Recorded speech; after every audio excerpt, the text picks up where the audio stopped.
I like that little bass line. Doom, doom, doom, doom, doom, doom, doom, doom, doom. I like that little bass line to you. To you with a T. What? Doom, doom, doom, doom, doom, doom, doom, So doom, 1970. Cool doom. beat. I Yeah, it feel is. like Back getting back a in the day. cigarette in one of them long straws, putting on all black and snapping my fingers. That's what it. Hey, look, I'm gonna tell you something now. You don't hold on. You don't throw me off. Good morning, good morning, good morning, good morning, good morning, and good morning, everybody.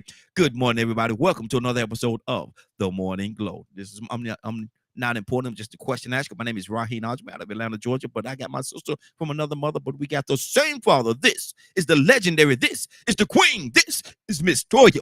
Toya with a T. Good morning, young lady. How you doing this morning? That's right. Good morning, y'all. Good morning, Glow audience, Mr. Ajme, and all of my Morning Glow friends. Good morning. How y'all doing?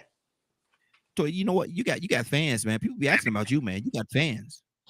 Oh, that makes me feel so good. God know when to deliver some information for me. Cause I tell you, I be at work pouring my little heart out, putting everything into it. I feel depleted. The next day he'll send me somebody like, you got fans. I'm like, oh, thank you. Cause I feel like it Yeah. wasn't nobody but little old me. Come on now. Come on now. Let's get back to this.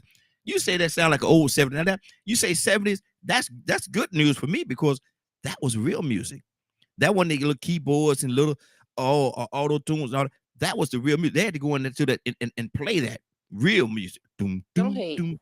Yeah. Don't hate. I'm just saying. I'm just saying. I'm just Don't saying. don't hate Moses. Don't hate. This Okay. the music today, I I guarantee you, a lot of the people that's creating this music today don't know how to play not in instrument. Not it's a whole heap of them that don't, but Mhm, they got their music from us. I'll roll with that, okay? But mhm. what you're not gonna do, young man, is you're not Come gonna on. hate on today's music, okay? Well, Stop acting like you ain't never is that heard a little baby song that you can't bob is your that head to, or T is that Pain music? song Is that that you ain't music? did a rock with and tap with. Is that music? Is that music? I You remember know it's music. Cameo. Don't I don't remember don't do that. Don't do that. They listen. Funkadelic. They were so perverted. We didn't even catch it talking about do it in the butt. Now you wondering why we got all these kids running around here. Come on now, stop with the subliminal music. Stop. Don't get me started. See, hey, we could go somewhere with this right here to you with the Talking tip. about talking We about could go. talking about like Candy. You know he wasn't talking about no Tootsie Roll. You were talking about that. Even when talk it takes over me. Just like candy. Yeah, yeah, I yeah. want to know, do you feel it too? Wow. Just like I do. Yeah. Woo! Mhm. Yeah, you already know. Stop his body now. It's the strange feeling. I get it. Oh Lord, see, you're making me flashback. Flashback. Oh, that's another one. Flashback. You remember flashback? Can you hear me right? Yes, ma'am. Yes, ma'am. And I'm gonna tell Hello? you. Yes, I can hear you. Toya, I hear you. Oh no, my volume. No. I hear you. I hear you. I can hear you. I can hear you. Oh Lord, we lost it. Okay. Mr. This is the legend. This is Mr. Wise Man. This is Mr. Donald Toussaint. Good morning, sir. How you doing this morning?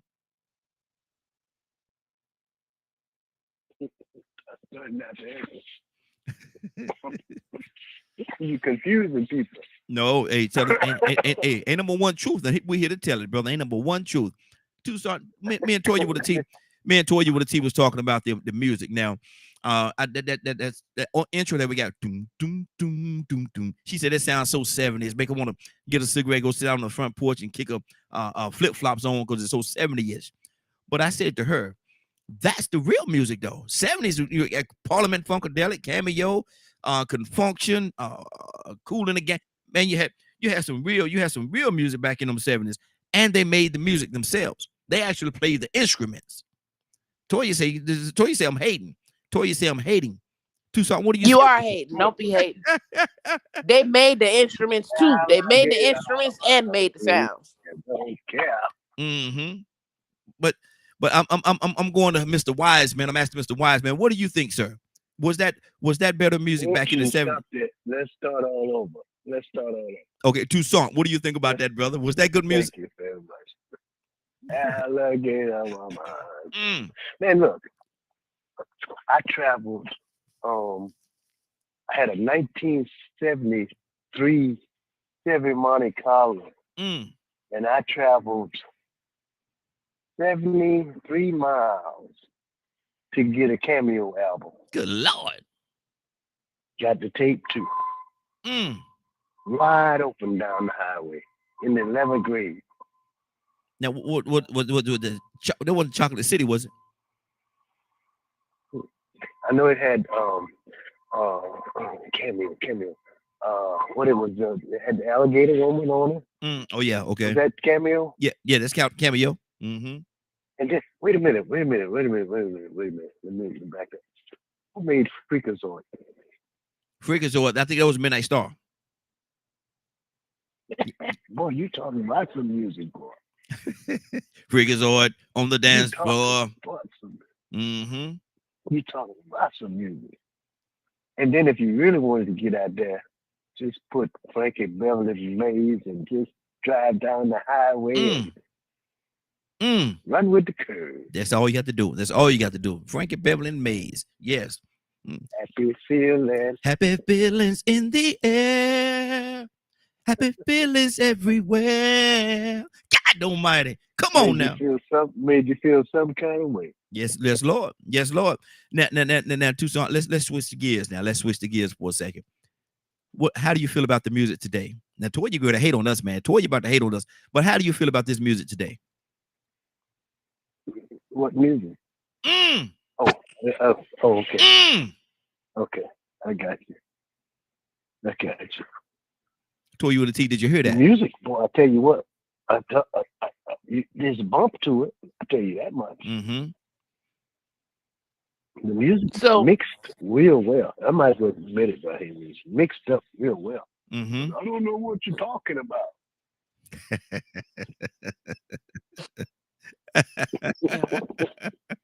You ain't talking about nothing. So Toussaint, do you need an interpreter? Of course you do. Oh Lord. Once a man, twice a child. And once you start getting old, you starting to not be able to understand English like you did when you was 2. So yeah, you need an interpreter. Only specific people can understand that, baby. Oh yeah, he said he want an apple. Yeah, you do need a translator because we're old now. Let's just be honest. Wait. I hate to cut you off. But when you don't know what they're saying when they're talking with no music, how in the heck are you gonna know what they're saying with music? It's kind of like Bach and Beethoven and a couple of other classical musicians that we don't listen to. We didn't listen to it with Cameo. And we didn't listen to it with Frankie Beverly and Maze. A lot of us. Now, are there some of us like myself? Absolutely. Played the instruments. And I got very close to Beethoven and Bach and the other guy, Chopstick, whatever his name is. Music that we are not used to listening to, that I will listen to, that most people will think is corny. Yeah, it's not music, right? But as we have changed through the transitions, each era has had something different, like rock and roll. Were y'all a part of that rock and roll era? What did your parents say about rock and roll? Didn't like it. What he said about Tutti Frutti, old Rudy? Devil music. Oh, okay. All right then. I ain't gonna lie. All right then. So y'all, I ain't gonna lie. So y'all have done nothing but turn it to y'all parents, and probably the same age your parents were then you is now. Talking the same way about the music. Well, Toya, we all close to the same age though. Toya, we all in that same little. Now y'all older than me. Don't do that. We older than me. You ain't no spring chicken. Don't You do ain't that. no spring chicken. You ain't no spring chicken. But see, don't do that. But now Toussaint, now she younger than us. Yeah, I was just playing. Look. Oh, now you did playing. You wasn't no playing. It just like a classic car. I still like a classic car. Yeah, yeah. I don't like these new little pieces of whatever they is. You pluck it and it fly all the way across the Come road. on now. Tell As the soon as truth. you tap in, run into it and tap it, it crunch up like a little candy box. Tell the truth. But through generations, things have Mm. changed. And when it comes to music, you gentlemen, when you veered off and started to have families, you lost that youthful air that all the rest of us youthful people have when it comes to some of this music these Oh, days. That's all I'm saying. what do you That's mean? all I'm Oh, saying. Just like you got tired of playing with G.I. Joes, you got tired of listening to the bros talking about the. I ain't She's gonna. a very kinky girl. Yeah, y'all got And you stuck won't right take there. home to mother. You ain't taking her home for a reason. She will never let your spirits down. Once you she get trying her to off keep the you up. streets. Oh, girl. Yeah. She like the Yeah, because she boys gonna be in in the them shoes. band. She says that I'm her all-time favorite. God almighty. And you can hear that bass in the back. Hey, you She's all music right. that make me She's feel a all certain right. kind of way. Yeah, y'all know. Instead of, I think I'm a pull my pants down to my knees and Oh, let them hang low. Lord Jesus. That's definitely what they don't be saying. But okay, her one day, go ahead and look up the lyrics. Mm. And when you read, you're gonna be like, oh, them son of a guns, they actually talking about something. That mother Oh, footwalker wow. said something that time, didn't he? So did. It's called metaphorically. But you know what? Why is it, and Toy, I'm gonna ask you this question too. Why is it that a lot of the new artists are trying to emulate a lot of the old school, like the boy, everybody's, and I like this I like this kid here, man. What's his name? Bruno Mars. That's Mars Day in the Time right there. That's Mars Day in the Time all day long. Toy, you know that now. Bruno Mars is just a newer version of Mars Day in the Time. I ain't gonna say all that now. We ain't gonna say all that. Bruno Mars is Bruno Mars. Mm-hmm. But he said, Don't say modern day version of Morris Day. Morris Day did 3 songs and that was it. What? Now, if you want to compare him to somebody, I'm gonna put him up there with Prince. I'm gonna be real. wow. I'm gonna put Bruno Mars Wow. up there. With Prince? I give him the up. What? Oh my. Listen, with Chris Brown, with Michael Jackson, Prince, and Bruno. Now, I'm not comparing them to like character traits, no. But when it comes to Bruno Mars, he takes you back. He's doing something different. Nobody wasn't doing them old 70 classic style songs and music. And that's what Prince did. Prince brought different to the game. Prince's whole image confused a lot of people. That's why boy girls walk around here now, because you ain't know what it was. But when it came to the music, Prince did his thing. So when I look at Bruno Mars, I don't give him no low-level ranking. I give that young man a very high-level ranking, and he's going to be one of the greats. I do. I agree with you. I agree with you on that. But to say that you're going to put him on the level of Prince and Michael Jackson, oh my God. Chris Brown is our Michael Jackson right now. I don't know if you know it or not, but Chris Brown is our Michael Jackson right now. Okay. And like I said, with who's better? Watch this: Chris Brown or Usher. Now Usher is a lot of. You know I'm gonna go with my boy. You know me and Usher went to school together. I will never. I will never pick anything over him because I'm humble enough to know him and I know he put in the work. But it's time for me and him to sit our behind down. We old now. Chris got a couple of years up under him and he can still, you know what I'm saying? Me and Usher, it don't look like the moon, more look like a moon track. Like, no, we at that age now to where it's just, you know what I'm saying? We got to move out the way and kind of just let the young folks do it, even if we can handle it. But actively right now, today, Chris Brown is better because I'm starting to see Usher's age. Now, when they were younger, Usher was putting it down. Don't get me wrong. Chris didn't have as much leverage.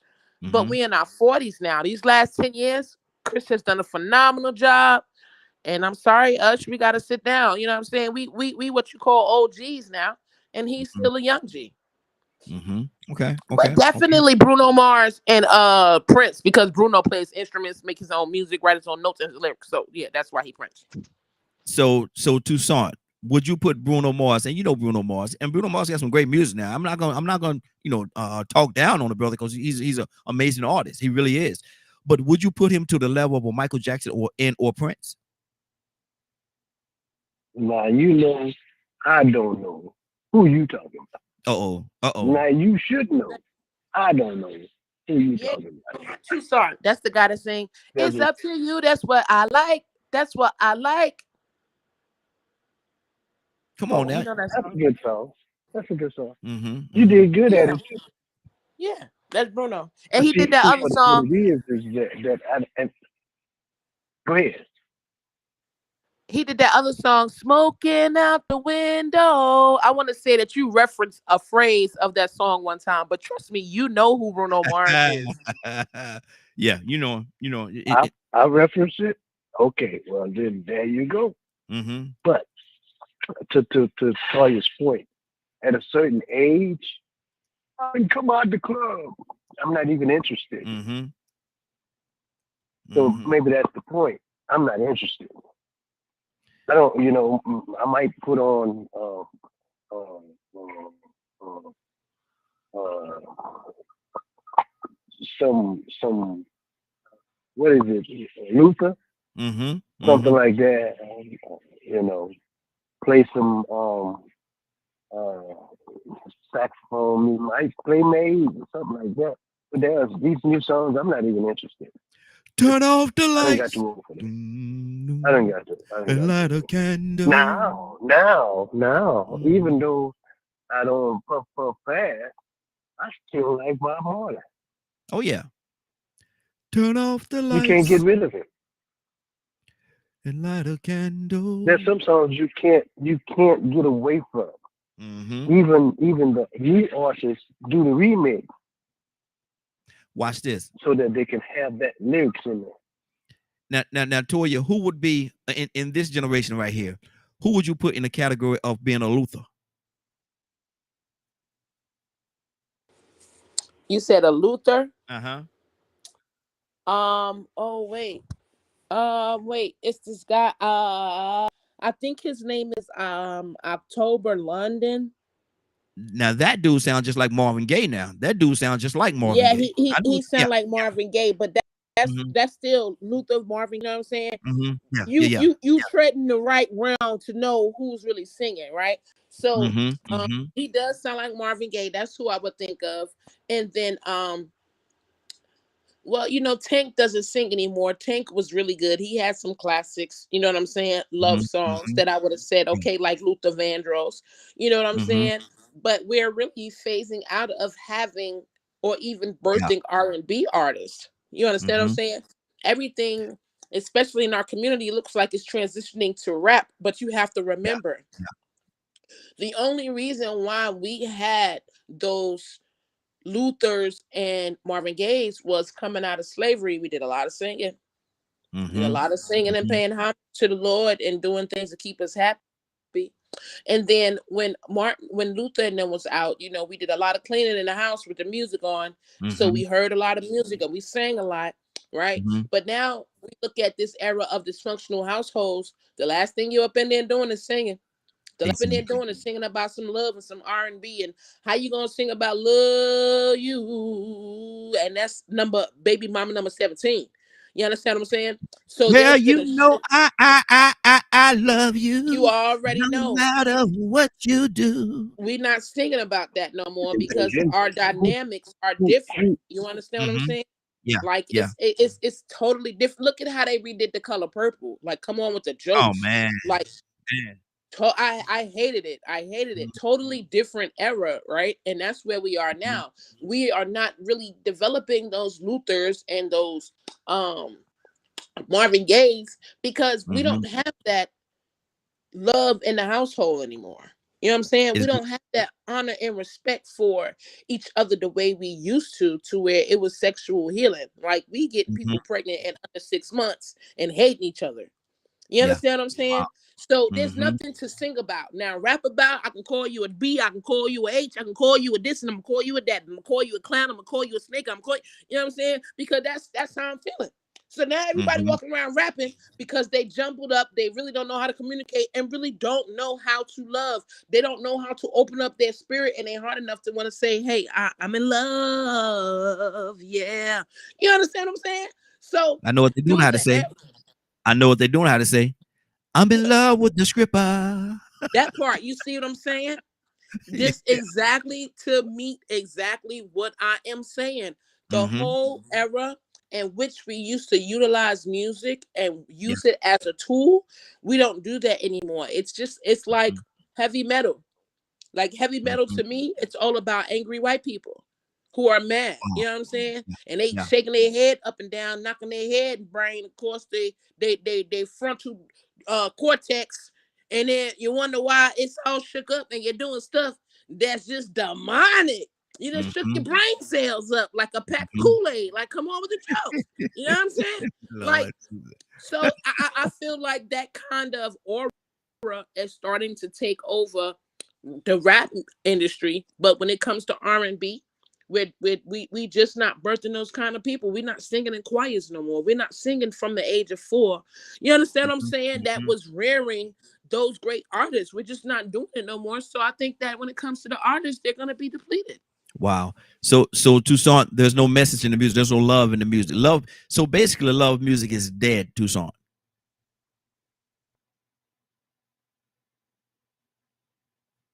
Well, you know, it's a drive um from the society. I think this is just me.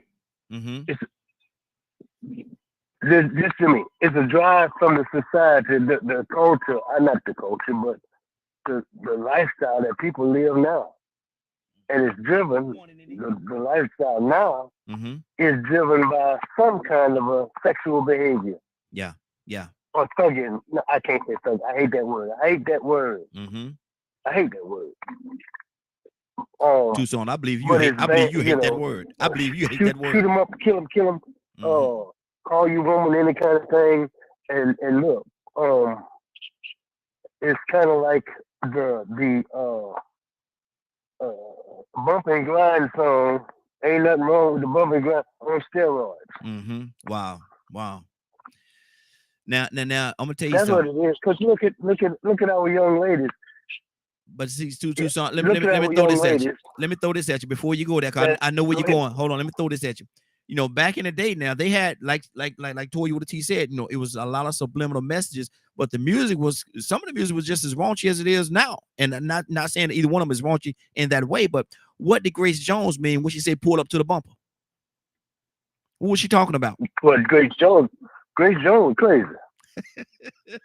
Ain't nobody want that bumper, Well, baby. Anyway, honey, ain't nobody want to pull up to that bumper. That's why she That's made the the song about it, giving Grace it out for Grace free. Jones. Grace Lord. Jones, crazy.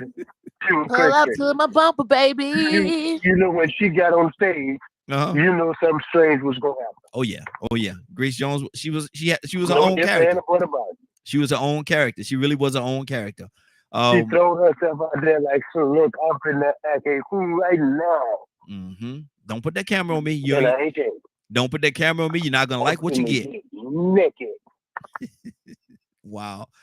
Told you what to tell you. So you didn't like Grace Jones? Pull up to the bumper. No, don't get me wrong. I like Grace Jones, but I mean, I don't think she was a very attractive lady. She looked like a leopard. Mm. Good She looked Lord. like a leopard to me, but I loved her personality, her Mhm, outgoingness, right? Like I got a lot from Grace Jones. mhm. Like seriously, because she was out there. I ain't want to be as out there as I have been, but I was young, didn't know no better. But yeah, no, she was out there, and I loved her spirit. But even at the end of the day, that taught me a very valuable lesson. Like even the people who you feel like not attractive, beauty doesn't come from how you look. Yeah. Yeah. Exactly. Does not come from how you look. Mhm. Did I indulge in all her? Yeah, even when she was Strange Yeah. Marcus. Yeah. Yeah. You understand me? Like Anyway. I like Grace Jones, but more than anything, I liked her energy. Right? Mhm, Nobody was finer than her. Nobody was prettier than her. mhm, However, I still feel like we took the sexual route out. You mhm. know, pull up to my bumper was taking the sexual route out, right? Yeah. Like if I can't get him no other way, let me get him with my sex, Mhm, right? And mhm. oftentimes that's what as women result to when we have our own issues, not what everybody else think. When we got our own mental issues and how we think and how we feel, and then therefore, you've been embraced with this culture to where, um, you're sexually explicit, or that's the energy around your character, Mhm, right? And there mhm. ain't nothing wrong with that, but for me, I just rather not. You know what I'm saying? So I fools with Grace Jones. I'm not mad at it, but I don't want to use sex as a way to get people to notice me. Exactly. Not me. You know what I'm saying? I don't want you to pull up to my bumper to get to know. I want you to notice me for who I am, my mind, my heart. And like I was saying earlier this morning, they think I'm so man, which I'm most men. It's like, oh yeah, we gonna get that out of you yet. But no, I enjoy who I am. I just don't want to do anything that I guess what most people consider most women do, which is, be promiscuous, sexual, you know what I'm saying? And this cause a little attention. I don't want to do that to notice me. I want you to notice me for who I really am. So I fool with Grace. I just, don't really feel like I need to follow her energy and mimic that same thing. Toya, do you think and following up on what you just said, a lot of times a lot of people use sex, you said a lot of women use sexual to draw people in. Do you think in this day and time, and I'm not gonna just say in this day and time because it's been going on forever, so I'm not gonna do that. But do you think women sell themselves short in that arena, and don't really portray or show the imagery of who they really are? They try to hide behind sex. I can't speak for all. I think some do. I think sex is on a real high pedestal to where that you're not being with nobody if it's not for sex. It's very few percentage of people who are going to be with each other not for sex. You know what I'm saying? But I do feel like we use it as a chess piece. Yeah. You know what I'm saying? I don't want to say a tool because it's inevitable, but because of the aerodynamic, and I'm just gonna be honest and spit it out. I don't care what none of y'all say, who get offended. Because men are normally weak for women when it comes to sex, especially in that area. Yep. Especially in that area. We use it as a chess piece. Some of us, we get to use it as a bishop. Some of us get to use it as a king. Right? We can trap superstars and basketball players and have babies to get money. You know what I'm saying? So like we use sex as a pawn and a piece on the game or in the game.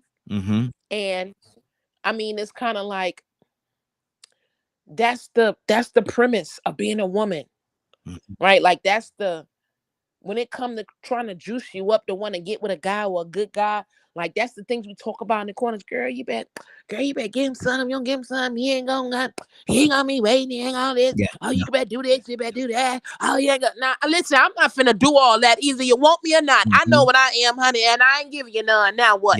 Yeah. You understand what I'm saying? No. I need to know that if I fall down and have a stroke today, like that last one, is you gonna clean my boo-boo butt, and that ain't got nothing to do with sex. Exactly. Feel me? So at the end of the day, we women, we always, and I feel like this go back to that garden, Toussaint. Go back to that garden. When it comes to sex, we use it as a tool, and I think specifically because we know that's one of the weaknesses of the men. So Toussaint, if that be the case, if that be the case, and women could use that against us, if that be the case, and a lot of times it is, why do we keep falling for the banana in the tailpipe? I can't say that's giving you a Come on. Okay. The banana show ain't going on the tailpipe. That's the problem. Stop it, Toya. Oh, Lord, see? Just stop it. Okay, so here's the kicker. I was going to send you a video. And there's some Caucasian people sitting at a conference table, and it was evidently reviewing videos. And guess what it is? It looks like I'm just trying to grasp it onto the thing because I never did see it before. But I looked up a song that just, we're going to put it out there and give the people what they want. This is just my interpretation of what I've seen. And you know what the name of the song? What's that? Pop That Coochie. Now, You talking about Uncle Lou? Raheem, I had to put myself out there. I had to put myself out there to make my point. Mm-hmm. Because to me, that's vulgar. Come on now. Wait a minute. Is that where we going? Mm-hmm. Mm-hmm. Is that where we go? You mean to tell me this is going to sell And it did. to our culture in this day that we live in? If you really want to make a song that's really going to get you down on the dance floor, and we gonna be way out there. He's definitely. Mm-hmm. So what is our so what is our young ladies gonna do when you hear this song? They're gonna What take. you think they're gonna do? They're gonna take to that message. What you think they're gonna do? Listen, exactly what we see. Mm-hmm. We're gonna see our young ladies, even I can't say it like I want to say it, but not just us. This way out Wednesday, brother. But even okay, all right. Even the flat butt, skinny, no shape. Mm-hmm. I can't say it. Lord, You'll get me in trouble. But just you ain't got nothing going. Well, I can't say that either. I'm sorry. Please don't. Best. It's a couple of y'all little short, banana broke guys out there too. So stop. You shouldn't even started me. But let me make my let me make my point. Mm-hmm. Remember what the name of the song is. Mm-hmm. So what is that insinuating? What is that? What are you doing? It's the message. Where are you? Mm-hmm. What's the message in the song? Because songs have messages. Songs have meaning. Mm-hmm. And I'm gonna send you the video, Raheem. Uh-oh. I'm gonna send you the video. Send it to me. And just who them songs was made by? Is what I'm talking who they was made about. By? Is the advertising agency looks at it, and I might be wrong in my interpretation of the video. Mm-hmm. But you got Caucasian people sitting at a conference table talking about different songs and said, let's put this one aside and let's play this one. Mm-hmm. 2 Live Crew, pop that coochie. So, pop that coochie. You got the video right here. Yeah, I do just what got you want with it. Mm-hmm. Look at the beginning of it. I can't put that one on here, man. I can't put that one. Why not? No, sir. You bet not. Yeah, I wish it. You said it. Yeah, I can't. Because we talking. Yeah. You can't put it out there. Mm-mm. Mm-mm. You said, Raheem. You said.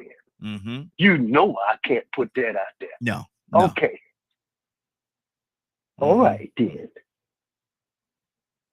There's a reason why you say you can't put it out there. Mm-hmm. What are you going to see? You're going to see. That message, brother. That message. We can't. We can't. No. Mm-hmm. Oh, this is Well. In order to make the point, we talking about different songs and because you would get on the dance floor and that was coming up. I didn't get on the dance floor. First of all, I didn't get on the dance floor. Mm-hmm. I'm gonna tell you what I did. I was sitting in the corner and I would watch people react towards each other, and I had my flashlight in the corner and I was doing my thing. That's what I would do. Puff puff pass. Flashlight. You can feel all right. Lord Jesus. La da da dee, da da da da da da. And it don't.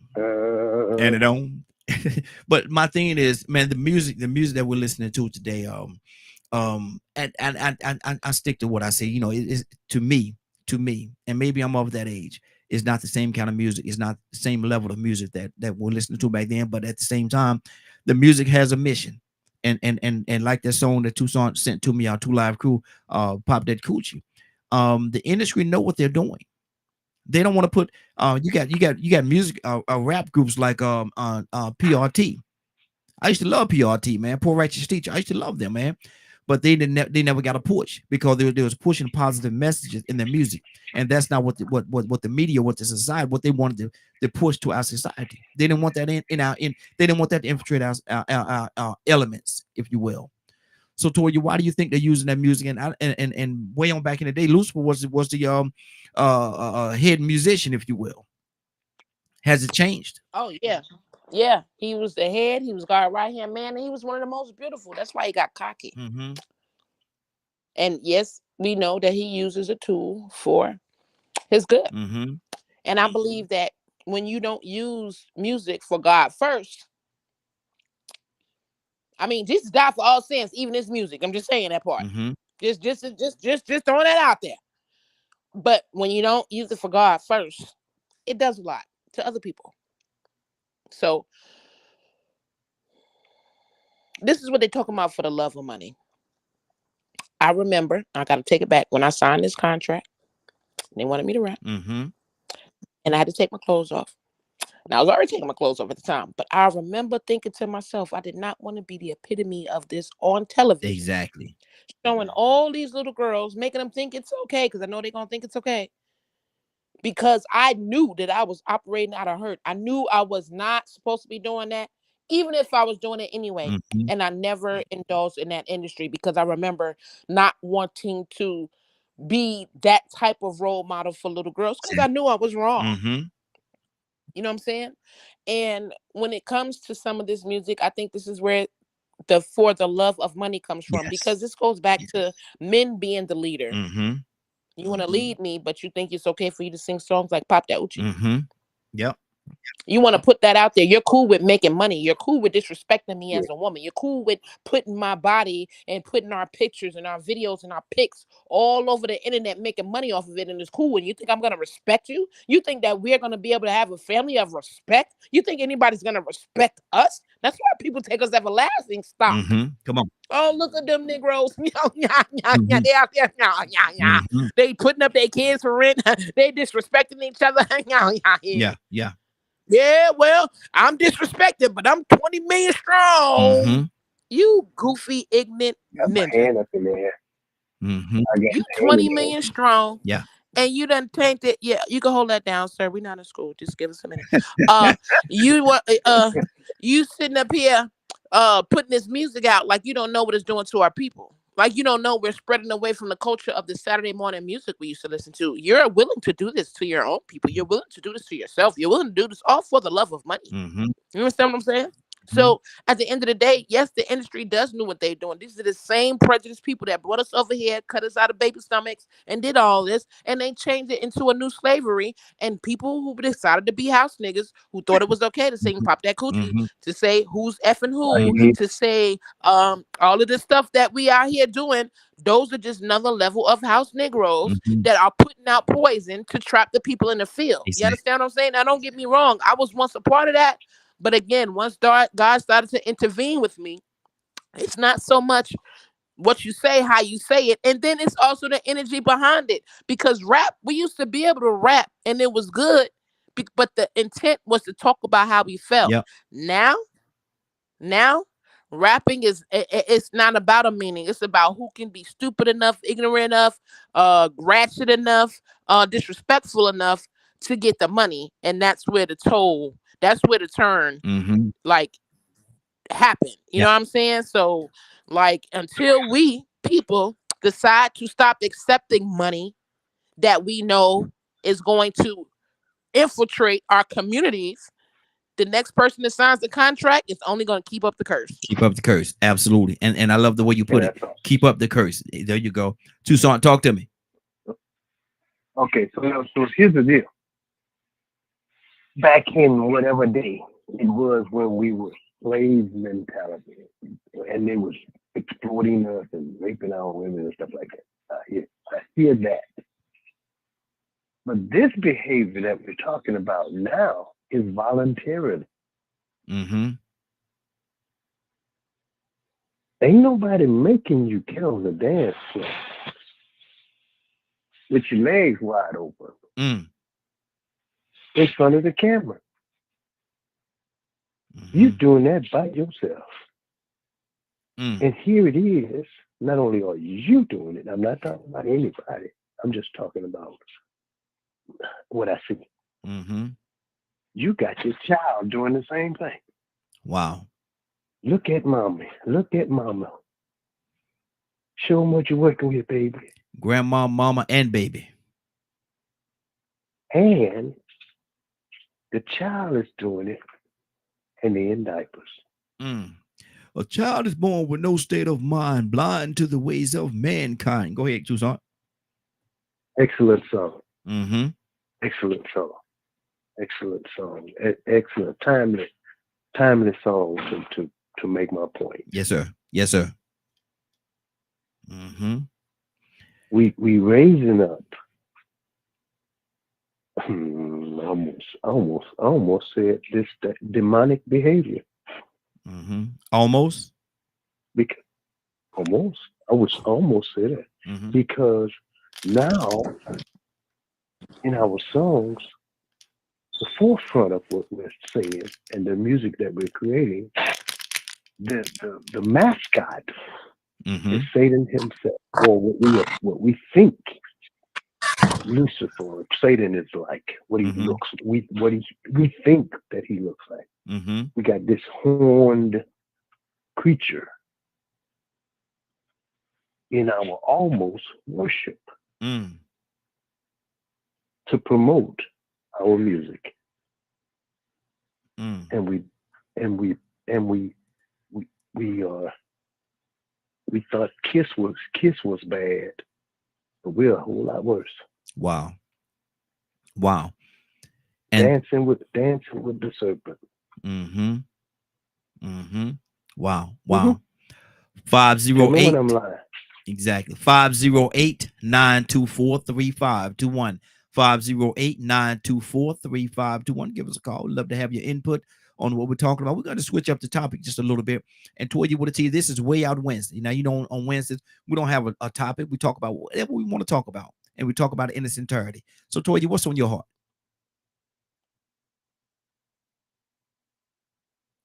Toya? Yeah, I think I wanted to talk about this. I think it kind of ties into what we're talking about, wanting to change people, Mm-hmm. wanting to make people just like you instead of accepting people for who they are. Because the same way God made you, God made me. But you stood up here trying to change me into being like you. But you said you want me, but you don't want me. You want you in me. Mm. Mm. Mm. That's a problem for me. Well, I know I'm gonna be the question asker on this. I'm gonna be the question asker on this one right here. Let's go ahead, Toya. What you talk to me? That's a problem for me. I'm 47 years old. You can't change me. Mm-hmm. I don't want to change. I'm cool with me. You not cool with me. I'm having this real big issue here lately, Raheem, with these gentlemen. And they're like, oh, you think you're a man? We're going to get the man out of you. That's a trigger because the dude that I beat up, that was one of his statements. You think you're a man. And it was like, we wound up getting into a fight because he said, I thought I was a man just because I'm very strong. Mm-hmm. Mm-hmm. I'm very masculine. I'm very opinionated. And I have no fear. Mm-hmm. Doesn't mean I don't have a feminine side, but when I see a real man, I can be a real feminine. Yeah. Yeah. But at the end of the day, we got this tendency, men and women, Mm-hmm. to want to change somebody. Leave people alone, man. If you don't like who that person is or who they are, leave them alone. You ain't got to call them and talk to them. Well, You ain't got to call them and bother them. Well, what if I think I have the potential to bring out the better side of you, a side that you have not recognized that is actually in you? But if you listen to me, I could bring out that side in you, and everybody. You finna get cussed out talking about listening to you. Mm-hmm. You finna get cussed out. I ain't got to listen to you. I'm 47. I'm raised.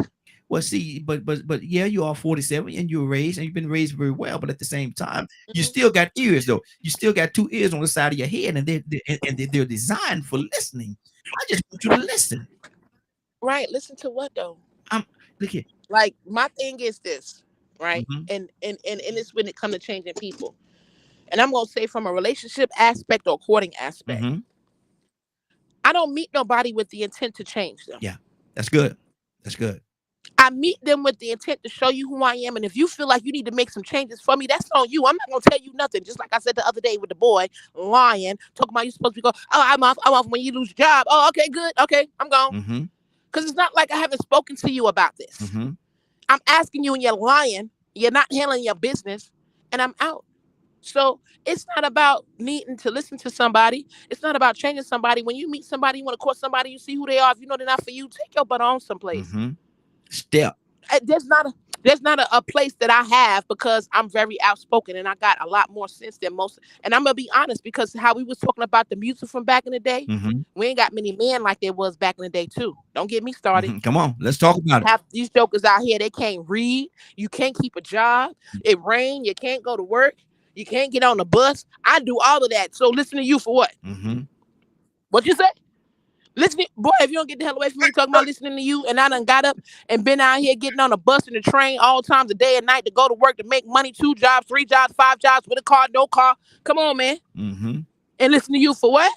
No. But at the end of the day, I feel like this. If you're seeing somebody that you're interested in, you were interested in for them, not for what you told them to do and who you told them to be. And I think that is very unfair for you to get with someone and think that you want to change them. Mm-hmm. Show them who you are and give them an opportunity to change for you. That's how you know they really down. But when you're a puppet or a puppet master and you think because you want to tell me, I don't know. I really think from this one individual, it's because I'm a woman. He got this thing in his mind with me being a woman and I'm supposed to have a place regardless of what. And no, my place is I got just as much freedom as you, sir. So stop trying to change people. Accept people for who they are.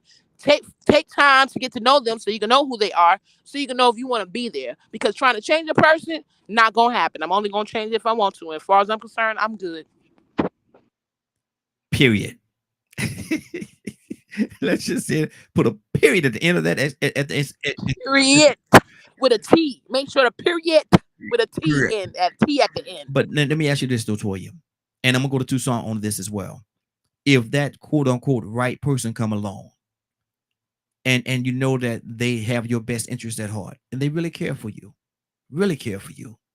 would you listen enough to the point whereas you would be willing to maybe adjust a little bit? I'm not gonna say change. I'm gonna say adjust a little bit. Well, again, I'm already adjustable. I know how to adjust. Mhm. I think I adjust more than enough. I think I'm really a pushover. Now my bark might be big, Mhm. but that's good because if you're scary, you need to stay away. Mhm. You understand me? Mhm. But I think I adjust, and I get a little kind of way when people feel like I need to adjust more because I'm not the same as a girlfriend as I am right now. I am a lot calmer. I am a lot sweeter. I am a lot more compassionate. You know what I'm saying? But I still have a okay. Now you're reaching. See, now you're using me. Now the same niceness you saw the other side. Mhm. You know what I'm saying? Mhm. So initially, at the end of the day, when you in love, and I mean real love, and you see this person does everything they can, you don't want to disappoint them. Mhm. Yeah.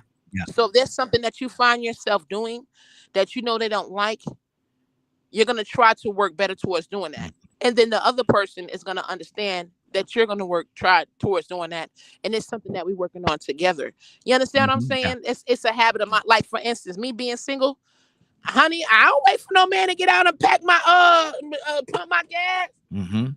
You know what I'm saying? Like I'm so used to doing things on my own, it's an automatic reaction. I'm not waiting for anybody to do anything, get me anything. If I say I want something, you got 3 days to get it. You ain't got it, I'm gonna get it myself. You too slow. Slow you blow. You lose, snooze, you lose. Mm. Mm.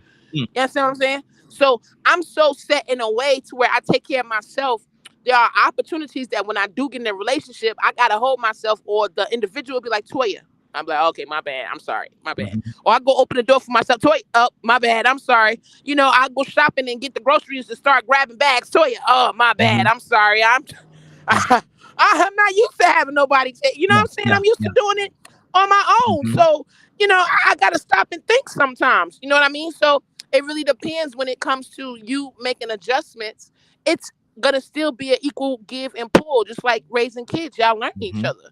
So I don't want you to change. But if you know that, I'm going to use smoking for an example, right? Mhm.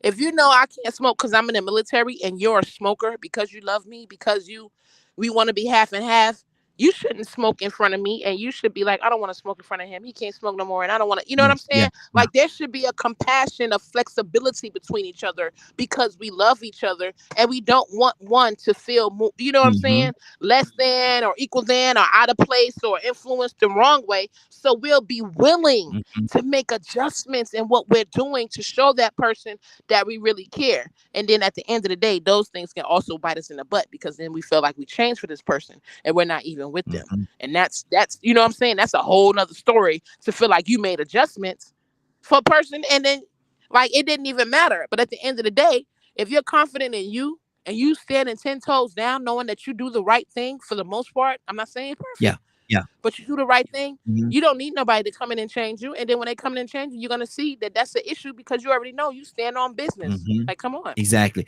Tucson, let me come to you on this. And a lot of times I'm not gonna say it's our fault as men, but I will say that we play a part in it. Do you think women are in a situation or position right now whereas they just don't know when it's comfortable or when it's the right time to take off the glove because they fight so much that when a man come along in their lives, they so used to, like what you say, she's so used to getting a buggy, she's so used to picking up their stuff, she's so used to opening up the door, she's so used to doing things on her own. Do you think we have prepared that pathway for them? And then when somebody come in and want to be quote unquote that man, she's so used to doing this, man. You gotta adjust yourself a little bit and give her time to readjust to having you in her life. Mm-hmm. Mm-hmm. Mm-hmm. Um, Come on. I'm trying to help you understand that you got to put your past behind you. Mm. You can't put every man in that category. Mm-hmm. Is this other guy that's coming along, and if you don't adjust a little bit, time, and he got to be patient. Okay, I'm glad you said that, Paul. He got to be patient. Okay, okay. Yeah, he got to be patient. He got to be patient because if a woman has been by herself for 45 years, good Lord, you got a woman that's been by herself for 45 years. Mm-hmm. Mm-hmm. You got to understand that. Yeah. So she gonna pull at that door. You better believe it. Mm-hmm. And for about a year or so, you're gonna have to deal with saying, "What are you doing?" Mm-hmm. Mm-hmm. She puts out the trash. Yeah. What are you doing? Mm-hmm. You out there? Would you pay for this? I got the money to pay for the gas. Would you go? I'm gonna pump it while you go pay. What are you doing? Mm-hmm. Mm-hmm. What are you doing? What are you doing? Yeah. Yeah. What are you doing? And you got to repeat that. And I'm just telling you. Because I just, Lord have mercy. If she didn't already raise her children through a struggle, she didn't have this busters, I call them busters, because if you're sitting down in the car while she pumping gas, you're a buster. Yeah, yeah. Yeah, you out there, and you don't even try to help her put out the trash. You just lay down on the couch and say, "Had you put the trash out yet, you buster?" Mm-hmm. And if that's all, now here's the kicker, because I got a child. I got one daughter, and I tell her all the time, I will not support you to help somebody else bring you down. Never. Okay. Mm-hmm. Mm-hmm. Yeah. Never. I will never support that. So everybody you bring to me, I'm gonna look at it, and I'm gonna watch. I'm gonna criticize. That's who you want to be with. But when it comes down to the rubber meeting the road, if I see that he's bringing you down, I'm not gonna support you. Mm-hmm. Mm-hmm. Because I'm supporting him in bringing you down. Yep. You mean to tell me that he drops you off to work with his girlfriend in the car? Girl, please. Mm-hmm. Mm. And you tolerating that? I need that bail money, Daddy. No, stop it. I need some bail money too. Mm-hmm. Both of us gonna need it. Wow. Because that ain't gonna work for me. Mm-mm. Talking about, I'm finna get married. No, you not. Because not Mm-hmm. only you gonna suffer, your children gonna suffer, and I'm not gonna have it. Mm-hmm. Because I'm gonna have to not only help you and the children, I'm gonna have to help him. And the Mm-hmm. devil is lying. Mm-hmm. Nope, ain't doing it. Exactly. Ain't gonna Exactly. do it. Mm-hmm. That So right. if I'm trying to help you change your pattern and your selection of men, that's Mm-hmm. the problem. Mm-hmm. Because we all not like that. I'm just saying. Good deal. Good deal. Toy with a T, talk to me because he put a lot out there right there. Yeah, y'all ain't like that. Y'all about like this music. They don't make good ones no more. Mm. No, I'm just playing. I've been playing. But no, he right. I saw a Mm-hmm. video on Facebook the other day, this Chinese guy, and he's getting ready to marry his daughter, and he told the guy, he said, listen, before you abuse and mistreat her and leave her out there hurt, you bring her back home to me. If Mm-hmm. you feel like you don't love her no more, if you feel like you can't be faithful to her no more, if you feel like you can't do right by her, and I'm her father, I mean, he had tears in his eyes. Bring her home to me. Yep. And Yep. I'm a firm believer in that. And that's another way we get God out here in these streets when our daddy's not there. I had a gangster for a daddy, honey. He's gonna make sure his presence was known. And he gonna, yeah, she hold it down, but I will still come looking for you, sir. Yeah, I Mm-hmm. know she can handle herself. I taught her very well. Yeah. And I will still come looking for you. Trust me, she is not the problem. She light work compared to what I got coming to you. So I had a lot of fear factors when it came to men with me, you know. And then, you know, I agree with Toussaint because I just had this conversation with someone the other day why I'm going 100%. I said, because I got too many men in my life, including my father, that will take care of me. But once I get with another man, they're not finna hold me down and I gotta ask them for Mm-hmm. money and it's two of us now. You're not Exactly. being a man. And you can't Mm-hmm. expect them to want to help me now. Now, when you by yourself as a woman, okay, right? And this is what kind of upsets me when it comes to men wanting the same treatment as a woman. You're not a woman. You don't get the same treatment that we do. Daddy take care of us. Daddy shouldn't be taking care of no grown behind man. But okay, the grown daughter that's supposed to be married, I can see the dad taking care of her because that's the role. She's supposed to be getting Mm-hmm. with a man to take care of her. You know Yeah. what I'm saying? Even if she is self-sufficient. You understand what I'm saying? So I believe I'm with Tucson on that. You know what I'm Mm-hmm. saying? If you out there and somebody is complimenting your demise, I'm not with them. Even Mm-hmm. as an auntie, if you're not good, I'm coming through like, yo, what's up? You good? You having problems? Don't tell me nothing, because you know I'm gonna go to him and I'm gonna step to him about what he doing to you, or about what Yeah. she doing to you. You understand Mm-hmm. what I'm saying? And Mm-hmm. we need to sit down all together and figure it out, because you're not gonna use my baby up. But I do have faith that if you really want to be committed and you really want to put the work in order to get to 30 years, you're gonna go through a lot. Yeah. You understand what I'm saying? So I'm with all of that, but I'm still with Tucson. If they're complimenting your demise, Mm. yeah, no. You say he got a girlfriend. Girl, get up my phone. Don't you call me, ask me for nothing else. Boy, get up my Mm-hmm. phone. Don't you call me, ask me for nothing else. You're allowing yourself to be done like that. You know what I mean? Mm-hmm. So I think at the end of the day, somewhere in a path, we reject what our parents may have taught us. And I Mm-hmm. think that sometimes when we don't see the picture in real life, like the one they try to paint for us, for example, if you're a mom and a dad and you've been teaching your kids about cheating and then you get caught cheating and your family knows, that's going to be an issue. You understand what I'm saying? There's different things that happen to people in their life that allow them to be abused. You know Mm-hmm. what I'm saying? That allow them to be treated unfairly. And it may have nothing to do with you, daddy. You know what I'm Mm-hmm. saying? So at the end of the day, I think when you notice that happening in your son or your child, it's time to pull back and we need to get some therapy, because there's something that has happened in the first connection, which is the parental connection. There's something that went on there to allow them to accept this kind of treatment. Yes. So not only check the daughter or the son, you know what I'm saying?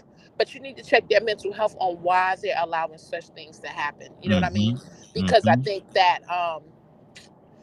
I don't think that we mean to, but I do think there is a subconscious mindset that make us feel like that's what we deserve, or our worth. You know what I'm saying? Mhm. According to Yeah. the next person. And I just think that we need to dig deeper and figure out the solution, because if not, she's going to attract the same thing the next time. And it's just going to be an ongoing cycle. You know what I mean? But Tucson is absolutely right. Those are red flags you need to pay attention to before your babies get too deep in the water and they wind up drowning. Exactly. Exactly. Curtis, good morning, sir. How you doing this morning?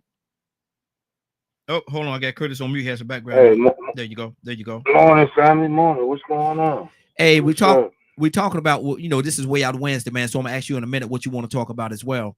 But right now we're talking about being in a relationship, and how does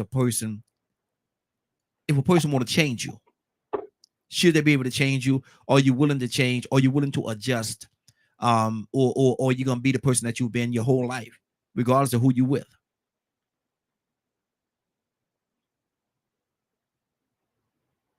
Well, I don't believe people change nothing.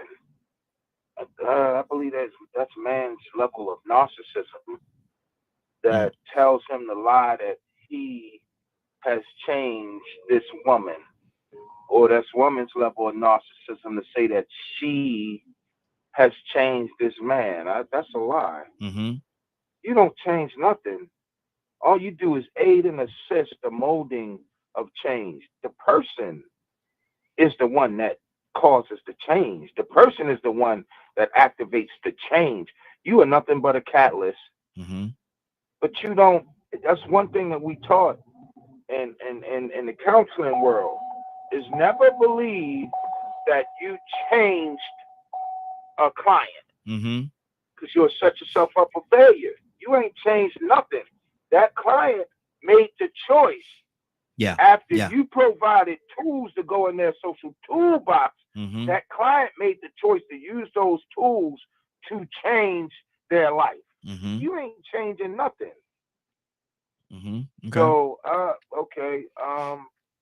I hope I answered your question. I don't know if I did or no, Well, but you did, but my yeah, thing man. my thing is this right here. If a young a young lady would have come to younger version of Curtis, 25, 26 years old, and say, look here, you are an amazing person, but I think there's some adjustments that if you make these little slight adjustments, you're not only will you excel, but you'll fly past the moon. Or you would, and they tell you what those adjustments are. You listen to what they're saying to you. Are you willing to make those changes? Am I willing to make those adjustments? Yes. Yes. But at Mm, the end of the day, she did not make the adjustment. She did not make me make the adjustment. She mm-hmm, gave me a choice mm-hmm, to adjust. mm-hmm, I chose. I chose to make an adjustment, or I could have chosen.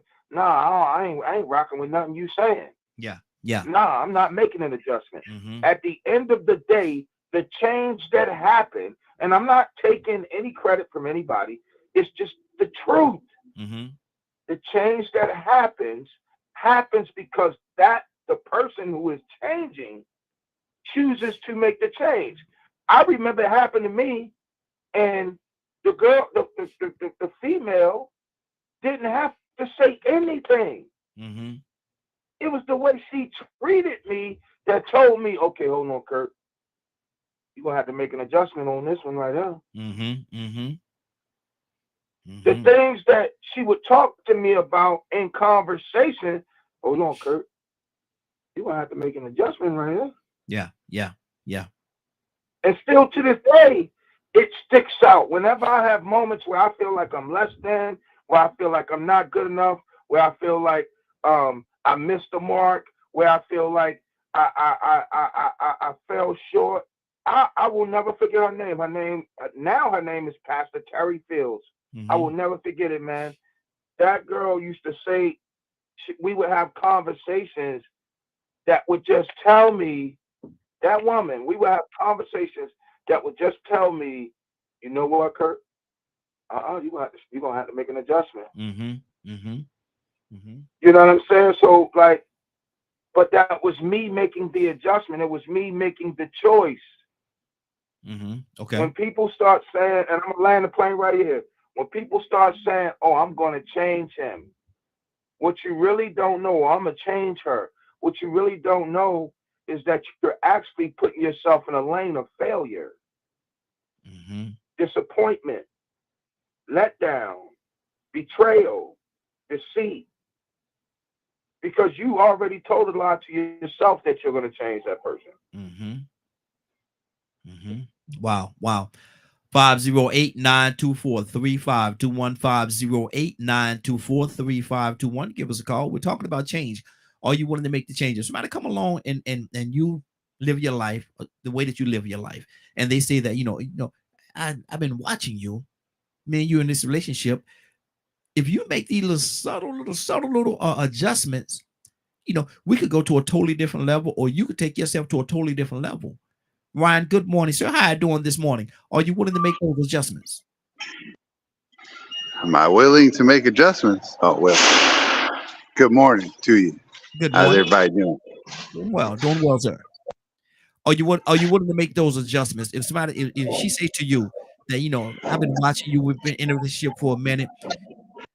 If you just do these a few little things here, make these few just adjustments. She don't say changes. She say adjustments. Make these few separate little adjustments. It would take you to a totally different level, and you will see a huge difference in your life.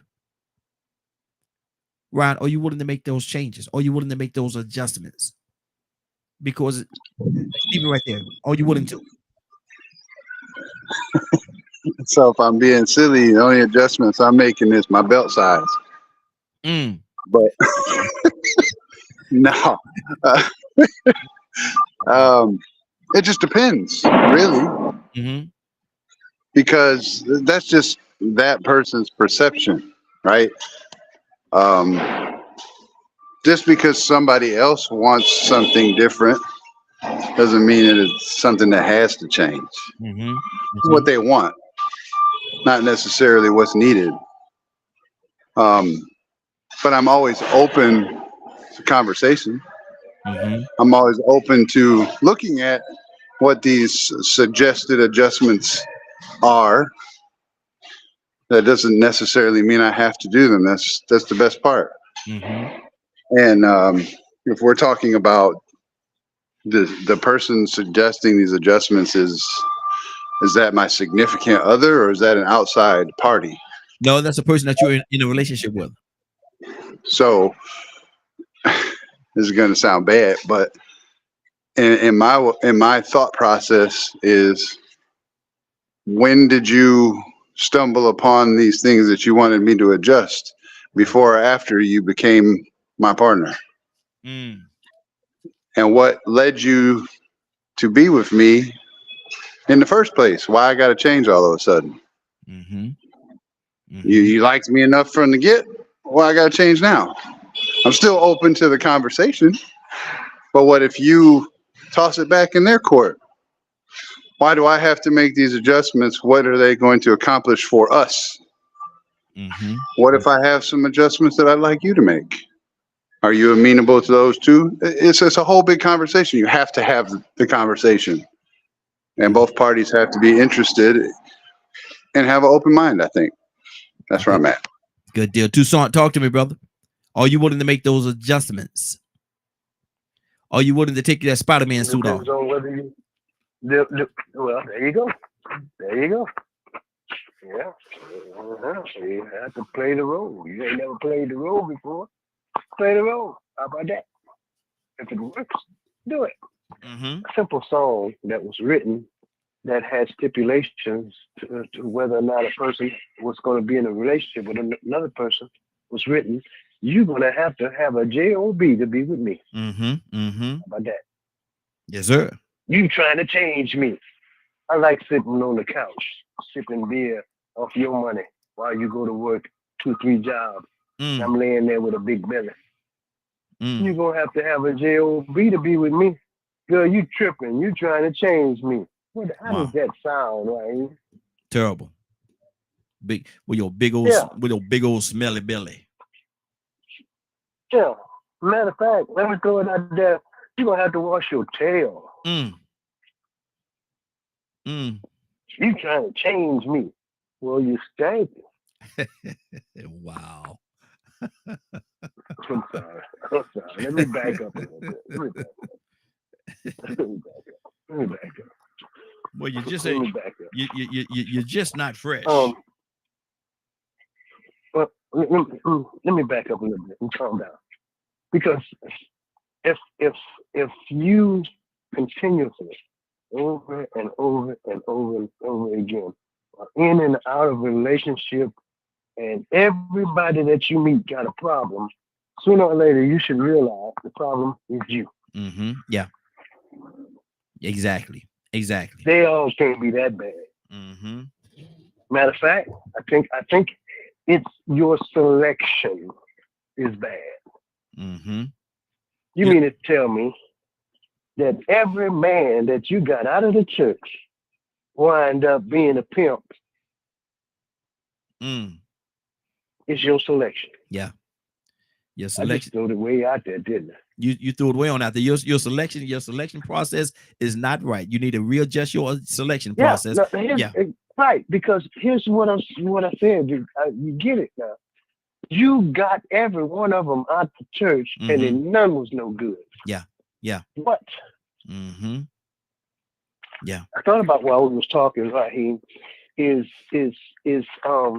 you give a person a closed Bible, what sense does that make for you to expect them to adjust to it Mm-hmm. Mm-hmm. Mm-hmm. and Wow. live a wholesome life? Mm. What sense does that make? None. Nada. And see people do that every day. Mm-hmm. Oh, they got one. You trying to change me? No, I'm trying to give you an opportunity to have a good life. Mm-hmm. It ain't trying to make you do nothing. Y'all always talking about Jesus, Jesus, Jesus, Jesus. No, I want to live the way I ain't saying you can't live the way you want to, but I'm saying that you continue to have the same types of problems over and over and over again. Don't you want a better life? Here's something here's something to help you. And I'm talking about, I put that out there like that, but I'm talking about, okay, if every man or woman you meet, they all on the, oh Lord, you mean to tell me he liked to ride the pole? Come on now. Lord Jesus. Lord Jesus. I'm serious about him because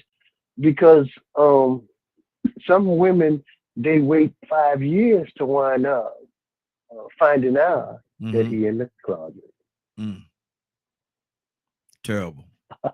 Terrible. Not how you feel. Mm. This is my confession. You mean to tell me you mean to tell me Jane took your woman? Mm.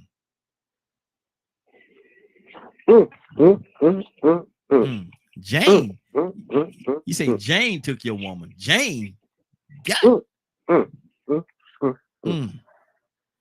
Wow. How you feel now?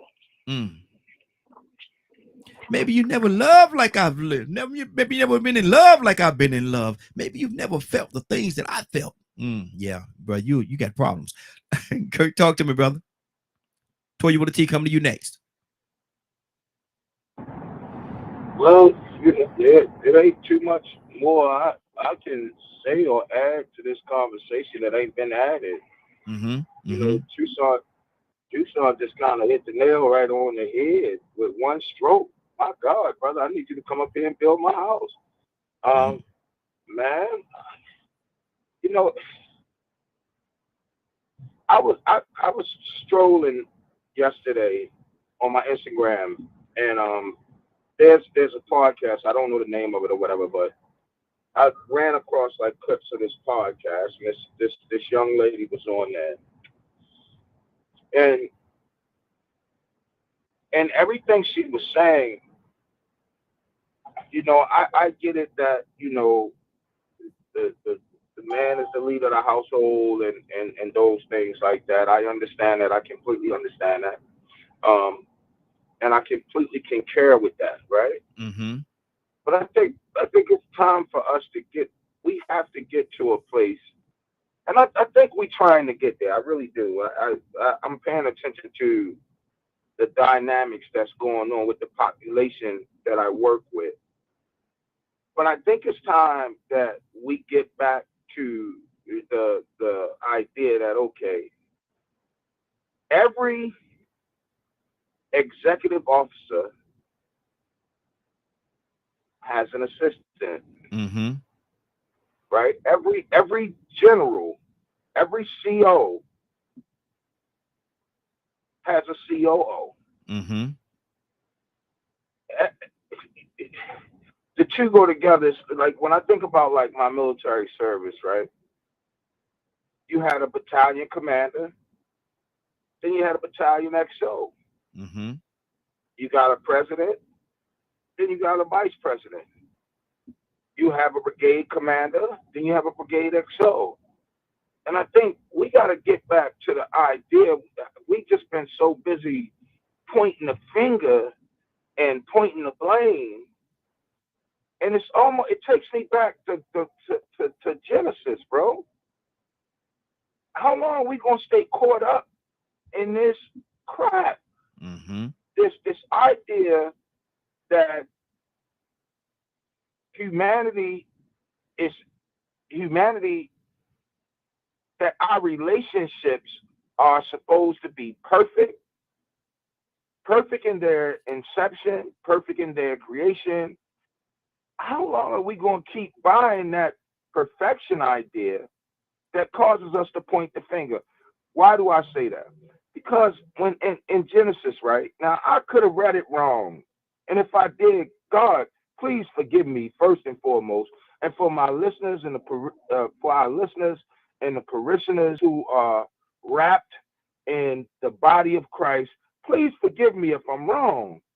Mm-hmm. But when I read Genesis, and you read when Adam and Eve and the serpent was together, and then God came, they both ran Mm-hmm. and hid. As soon as God said, you know, hold on, man, did y'all eat over there? Did y'all eat off that tree I told y'all not to eat off of? The first thing they did, what was the first thing they did, Raheem? Lied. Oh, well, he told me to do it. Mm-hmm. Hey, no, no, y'all got hold on now. Y'all just the way who told y'all was naked? Mm-hmm. Why'd you do it? Oh, he told me to do it. Well, she told me to do it first. Mm-hmm. Oh, they pointed the finger. Yeah. Yeah. So Blame game. sometimes I wonder, like, when do we really start catching? When do we really start catching the messages that that God truly sends us through His words that He most graciously put on the paper with grace and mercy and compassion? When do we start to say, okay, hold on, Good deal. Mm-hmm. I'm doing exactly what Eve did, and I'm doing exactly what Adam did. Mm-hmm. And how did that turn out for them? Exactly. Exactly. Let me go to Toya with a T. Toya with a T. What's on your heart, sister? Go to Cassandra after that. Yeah, no, that was a good story. I just gotta notice how did they both adapt to change. Mm-hmm. Adam and Eve, they both had to change. Get up out of here. Because I told you not to do it.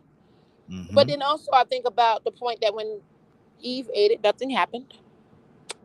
And then when Adam ate it, the whole world changed. Mm-hmm.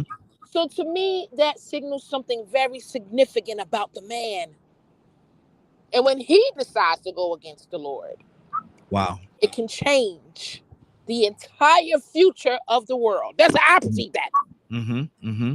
Now, women can do something, can disobey God, right? But it wasn't a change until the man had done so. I'm just going to throw that out there.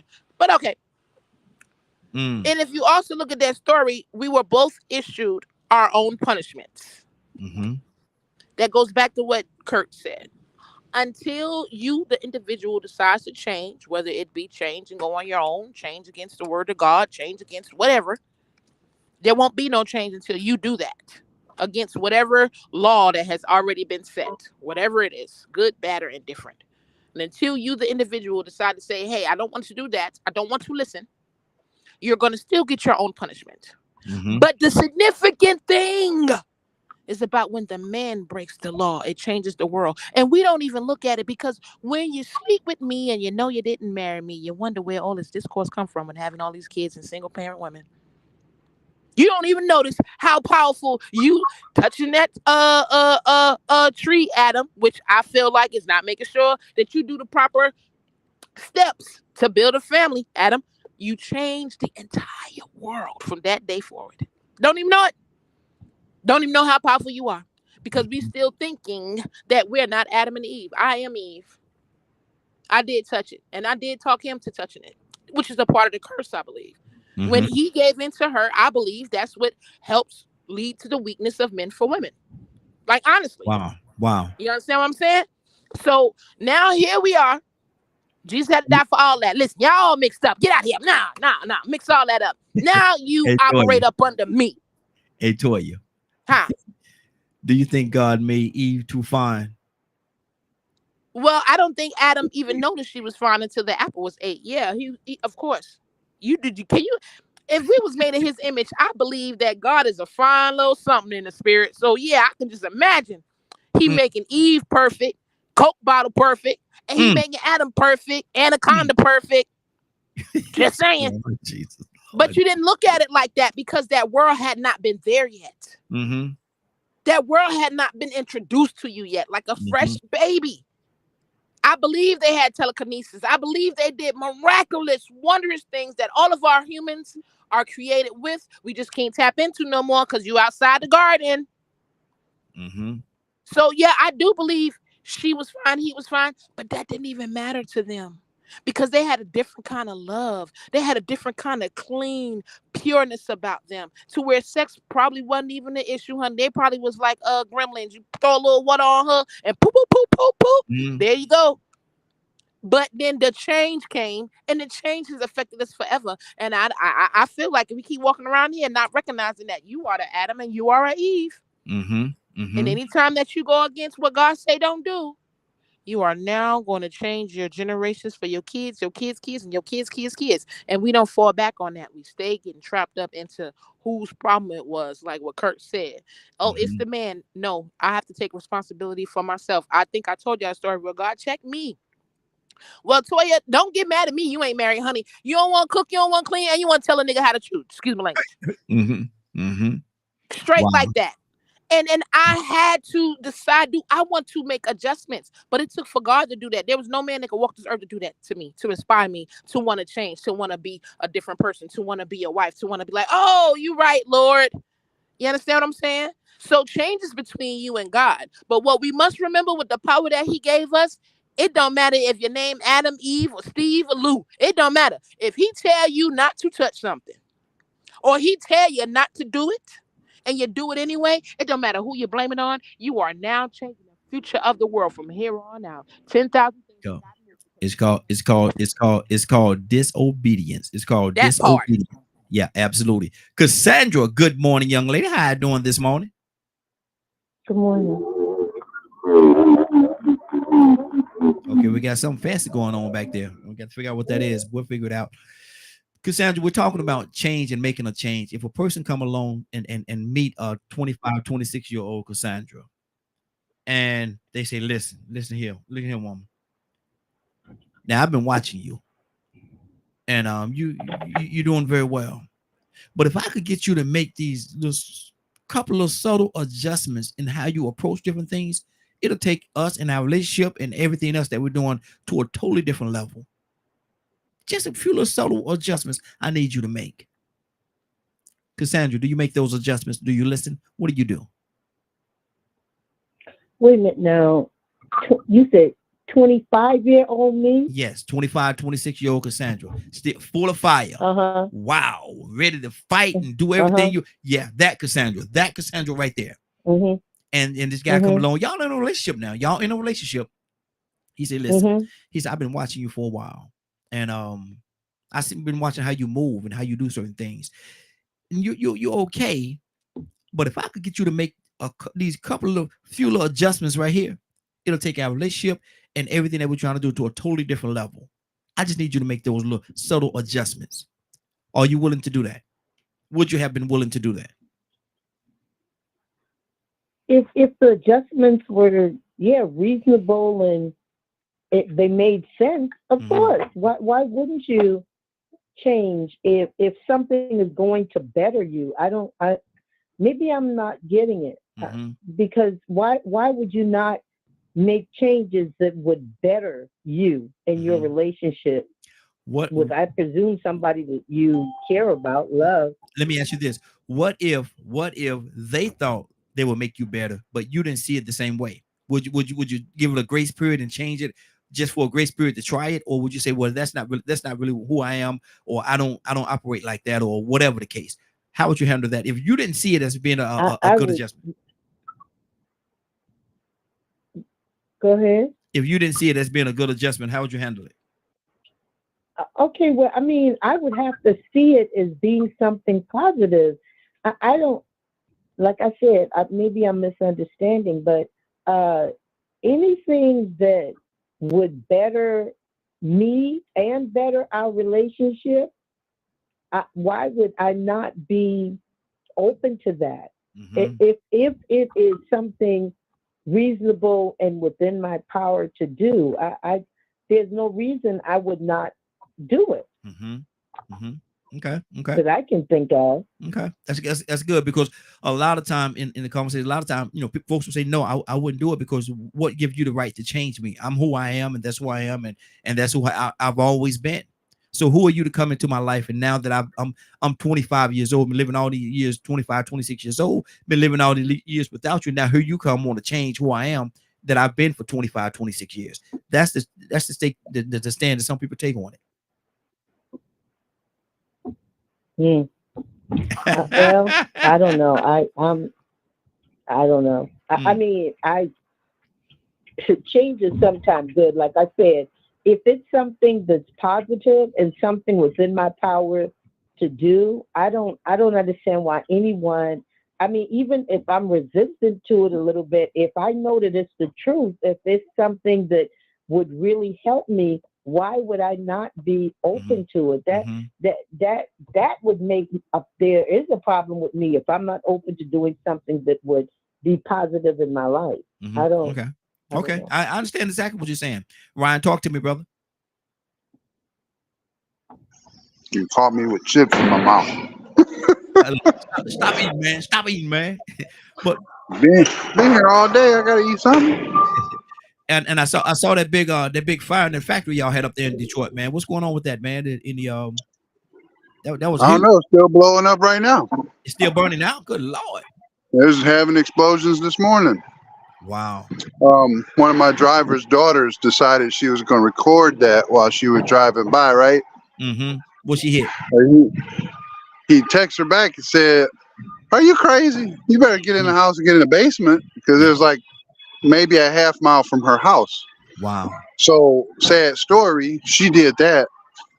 And we saw on the news today, a guy was at the gas station pumping gas, recording it with his phone off in the distance, a quarter of a mile away. Got hit in the head and died by something that blew up off the building. Better stop recording stuff. Put that phone down. Exactly. I'm gonna tell you, it's not funny, but it, irony. Yeah, I saw it, man. I said, man, that's crazy right there. But what about these adjustments we're talking about, though, Ryan? Are you willing to make them? I'm always willing to better myself. If that's the course of action that needs to take or to happen, right? What if you don't see the value in what they're saying to you? I think I go with like what Cassandra said. If I can't see the value in it, then maybe there's something wrong with me. If it's something valuable, you know what I'm saying? Like, who's to determine? Who are you to tell me how to be? See that part right there. That's the part that a lot of people take. That's the stance a lot of people take. When that person outside, sometimes you can't see though. Sometimes you can't see being on the inside. You cannot see. And somebody else looking at you and looking at the situation Yes, and circumstances, they can see it much better than you can. So why not take absolutely, what absolutely. yeah, go ahead. And I think that's something we take for granted is outside people looking in, a different perspective on things, right? Mm-hmm. But you can't just take everything that somebody says Yeah. verbatim. Yeah. I saw this. Maybe you should change that. Mm-hmm. That don't make any kind of sense. You be You changing, know, so you be changing 10, 15 times a day, won't you? I mean, I never stop changing. I look like some kind of creature from the Blue Lagoon.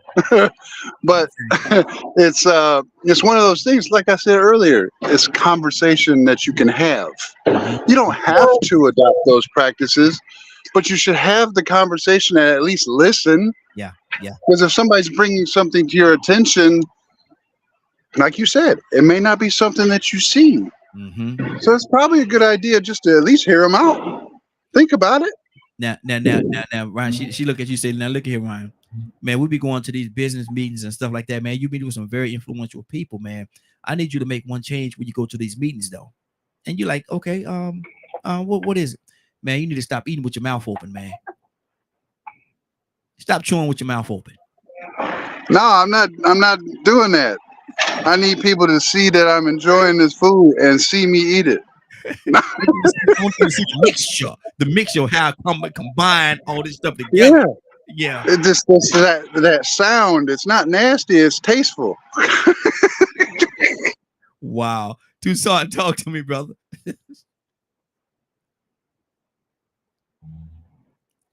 Tucson, you there? Okay. Yeah, I'm here. No.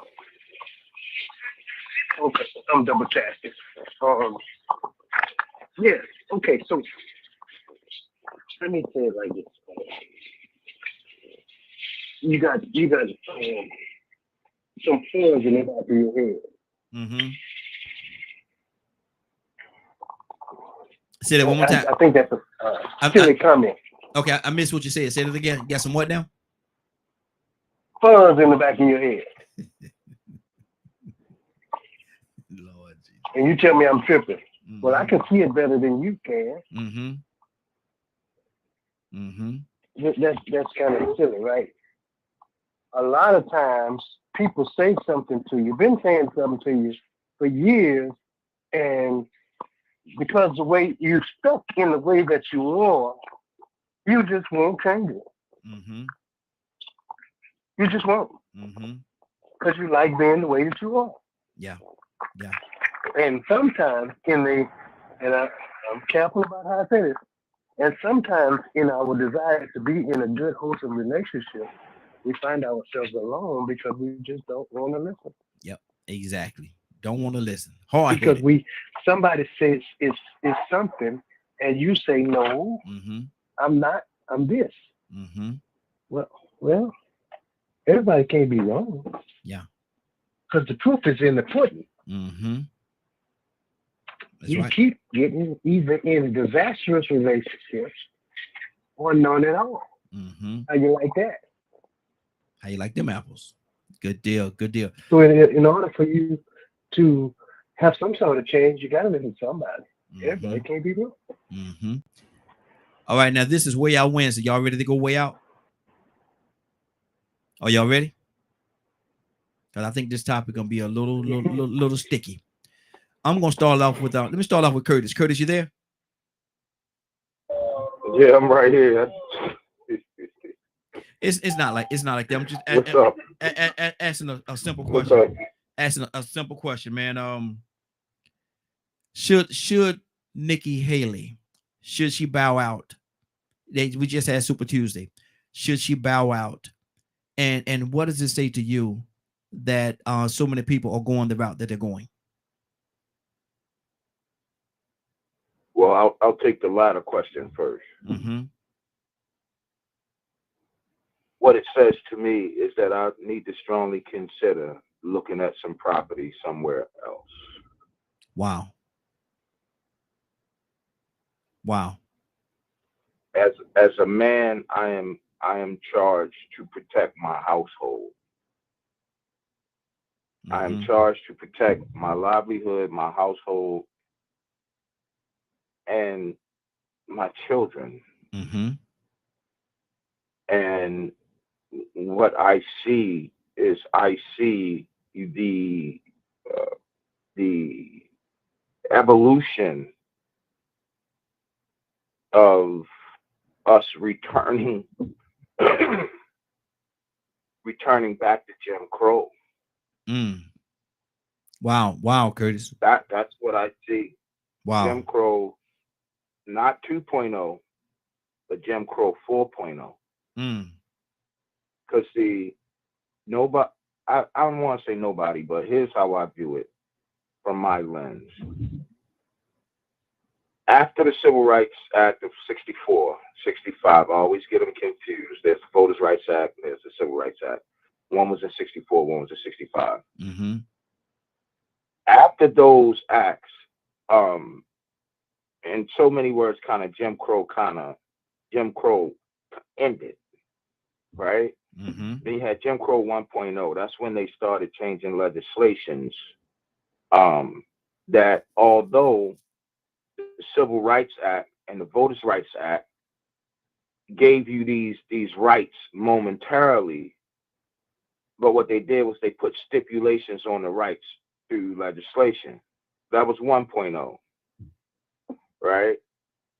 Then the strong advisement of credit reports and redlining and the amplification of those things.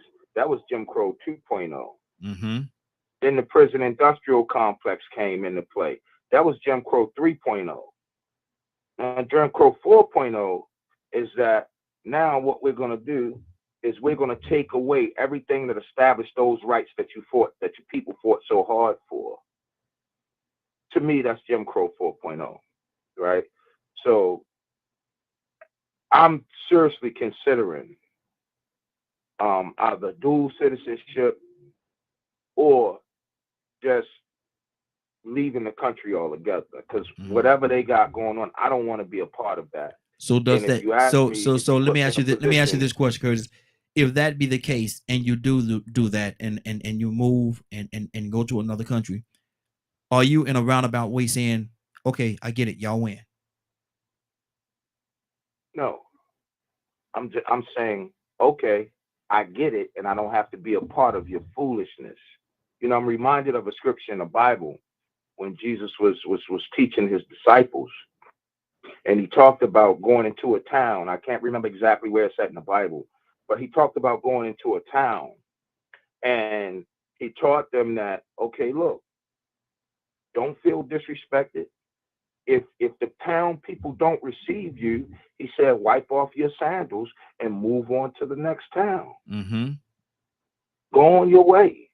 So although I know what the truth is, these people don't want to exist in a certain level of truth. It's crazy to me that the lies for which they stood on so fervently over the years. I heard something on online where the school superintendent in Texas, they trying to make these two cousins who are Trinidadians cut their hair because they say their hair is too long, it's below the neck, right? Mm-hmm. They got dreads. And they interviewed the school superintendent, and guess what he said, Raheem? What's that?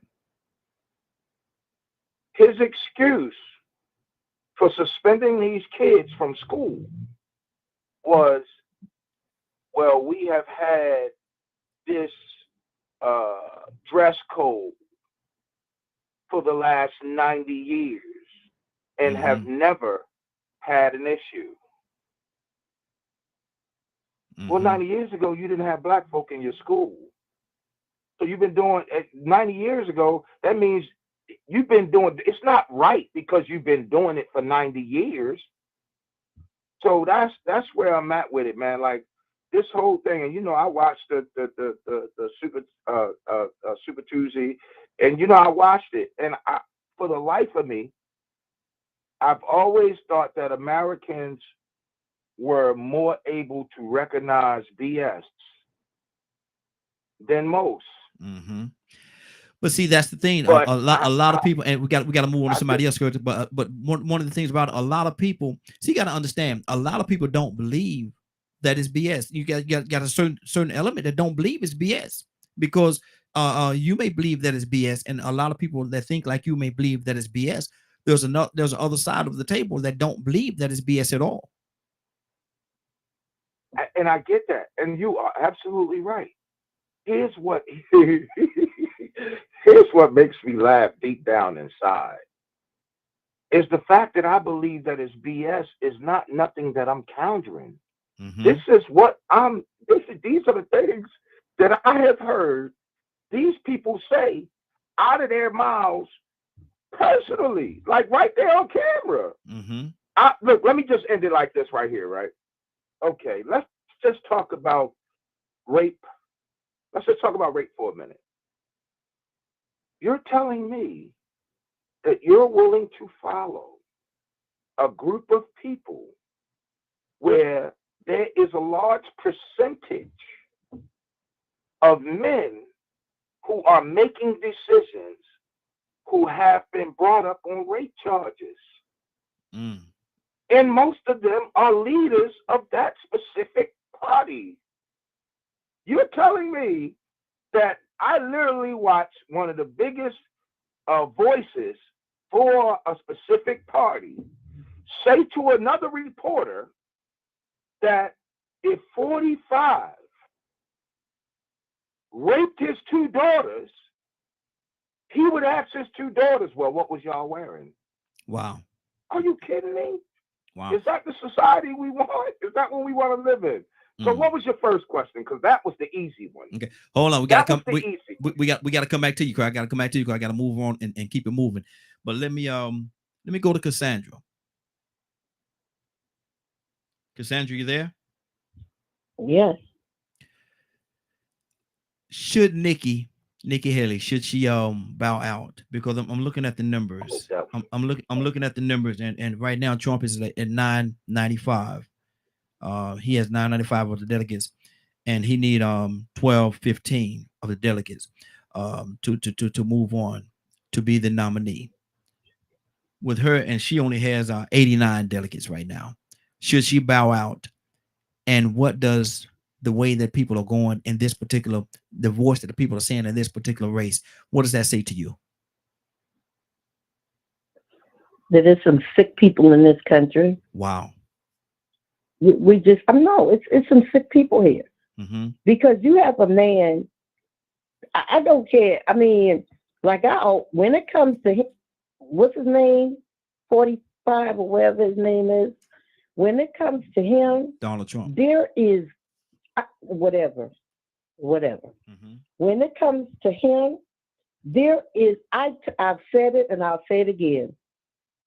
I would rather elect the dog catcher, the mailman, the clerk at Walmart, who have no experience in that. I'd rather put any of them in the White House rather than see that man go in again and run his anarchy and his dictatorship. Mm-hmm. Mm. And Nikki Haley, she needs to go ahead. At this point, she needs to bow out. At this point, she probably needs to bow out. And then I'm sort of iffy about that too, because if y'all friend becomes the nominee and ends up being indicted and has to go to jail, she might have a chance. I don't know. They'll pull somebody else out the hat. I don't know. But it couldn't be nobody worse than whatever his name is. Mm-hmm. Wow. Toya with a T, what do you say to that? Should she bow out with the numbers looking like they're looking right now, and she's at a she's way behind. Should she bow out? And what does that say? What does the numbers say about the society in which we live in right now?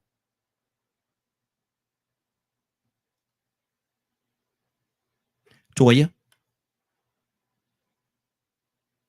with a T. Toussaint, talk to me, brother.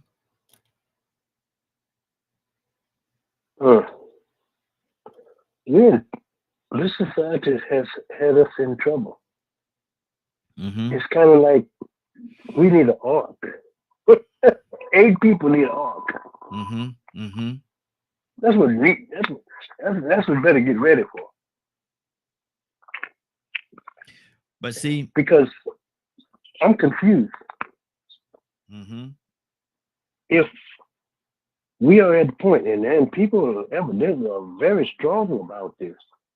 Yeah. We almost are at the point. It seems like we better get ready because he's gonna be in with criminal charges in the White House as president. We don't know, but just for a thought that we would even consider in this society, this country that we live in, to have him to be even a candidate. Mm-hmm. Somebody need we need an ark, or we need to do like they did in Sodom and Gomorrah. We need to get Lot and his family out of it. Mm-hmm. Because the wheels are turning on destruction. Wow. And if and this is just me, it seems like we're at the point in this society. If God Himself don't intervene, and He is, we just don't see it. Mm-hmm. How He's intervening every day. But if we consider where we are, there is no good candidate. I'm gonna just throw that out here for free. Yeah. I don't see nobody qualified. Yeah. At all. Mm-hmm. Period. Neither side. Mm-hmm. True. In the president, the most mercy. Just can anybody heard from Noah? I'm about ready to sing. It's gonna rain. Mm-hmm. It's gonna rain. You better get ready. It's gonna rain on your head. Wow. 508-924-3521. 508-924-3521. What do you all think? Should Nikki Haley, should she bow out? She's behind by huge numbers. Should she bow out? And what does that say about the society in which we live in right now, that the numbers are looking like they're looking? A lot of people really feel like he's the answer. A lot of people really feel as though he is the answer. And they people feel the way they feel. You can't tell them how to feel. That's the way they feel. Are they right, wrong, or whatever? We can say what we want to say and how we want to say it, but they still feel that way. And the votes are proving the fact that they feel that way. Ryan, what's on your heart, brother? Well, if I'm being honest, she should have never got in to begin with. Mm-hmm. Why not? None of them have a chance on the Republican side. None of them. That's just being real. Mm-hmm. Why are they so strongly on pulling for Trump or have Trump in such a leadership position with the Republican Party? Why are they so locked loaded on him? I think it comes down to some of the policy. Mm-hmm. Some of it has to do with he's not like the rest of them. Mm-hmm. Not at all. Mm-hmm. And I think a lot of it has to do with the stuff that we talk about on here. That's common sense, putting America first, getting rid of some of these big government things that are putting us where we at right now. I don't know about y'all, but I increased my income threefold when he was in office, and now I'm broke as a joke. So, I mean, wait a minute now. Tell explain to me how it happened. If you was making the money then, they didn't take your money away. Are you trying to say the inflation went up that much? Because I've been looking at the news, both on Fox and CNN and other branches as well, and they say the economy is in a great place right now. All of them say that. According to who? What's your pocketbook say? I'm just saying what I'm going by the report. Like I said, I look at Fox News, I look at CNN, I look at all of them, because I agree with you.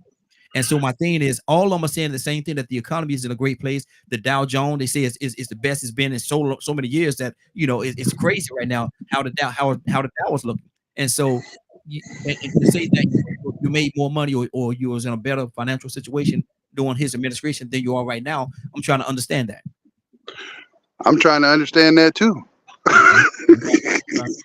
I went from being comfortable to I can't even afford my bills Wow. on a weekly basis. And I haven't increased anything, I've decreased. Mm-hmm. My grocery bills are out of control.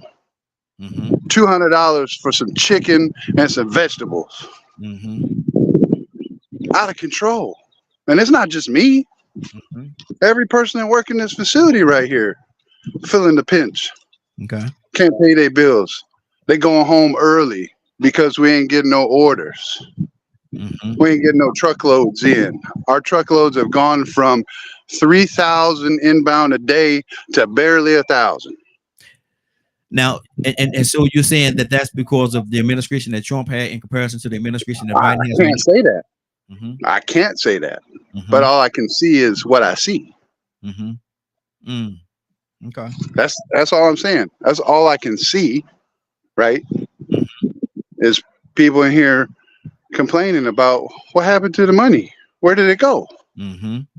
And I don't just see it and hear it at work or from customers coming in. People ain't buying stuff because they're having to be more frugal.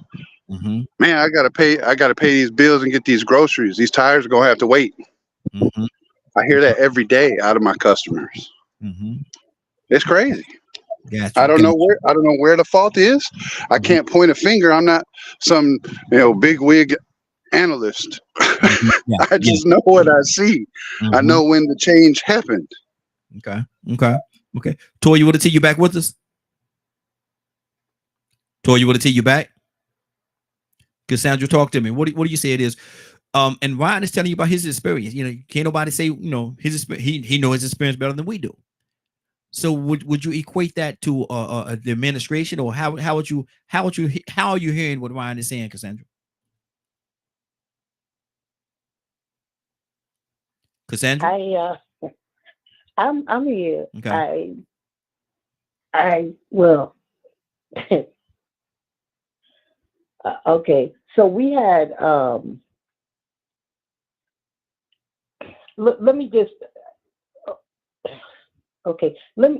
read something. Gross domestic product, a measure of all the goods and services produced in the country, has grown about 22% since Biden took office. That's compared to 14% uptick during Trump's presidency. So I mean, these are the actual numbers. See, I see. That's why my thing is I always do the research. Now, these numbers come from the actual government. So the growth. I'm just saying. No, I'm just saying what I'm telling you. What the numbers are saying, not what I said. It's just what the numbers are saying. 22% gross national product, and during Biden's administration, 14% was the uptick with Trump. Okay, we don't want to see.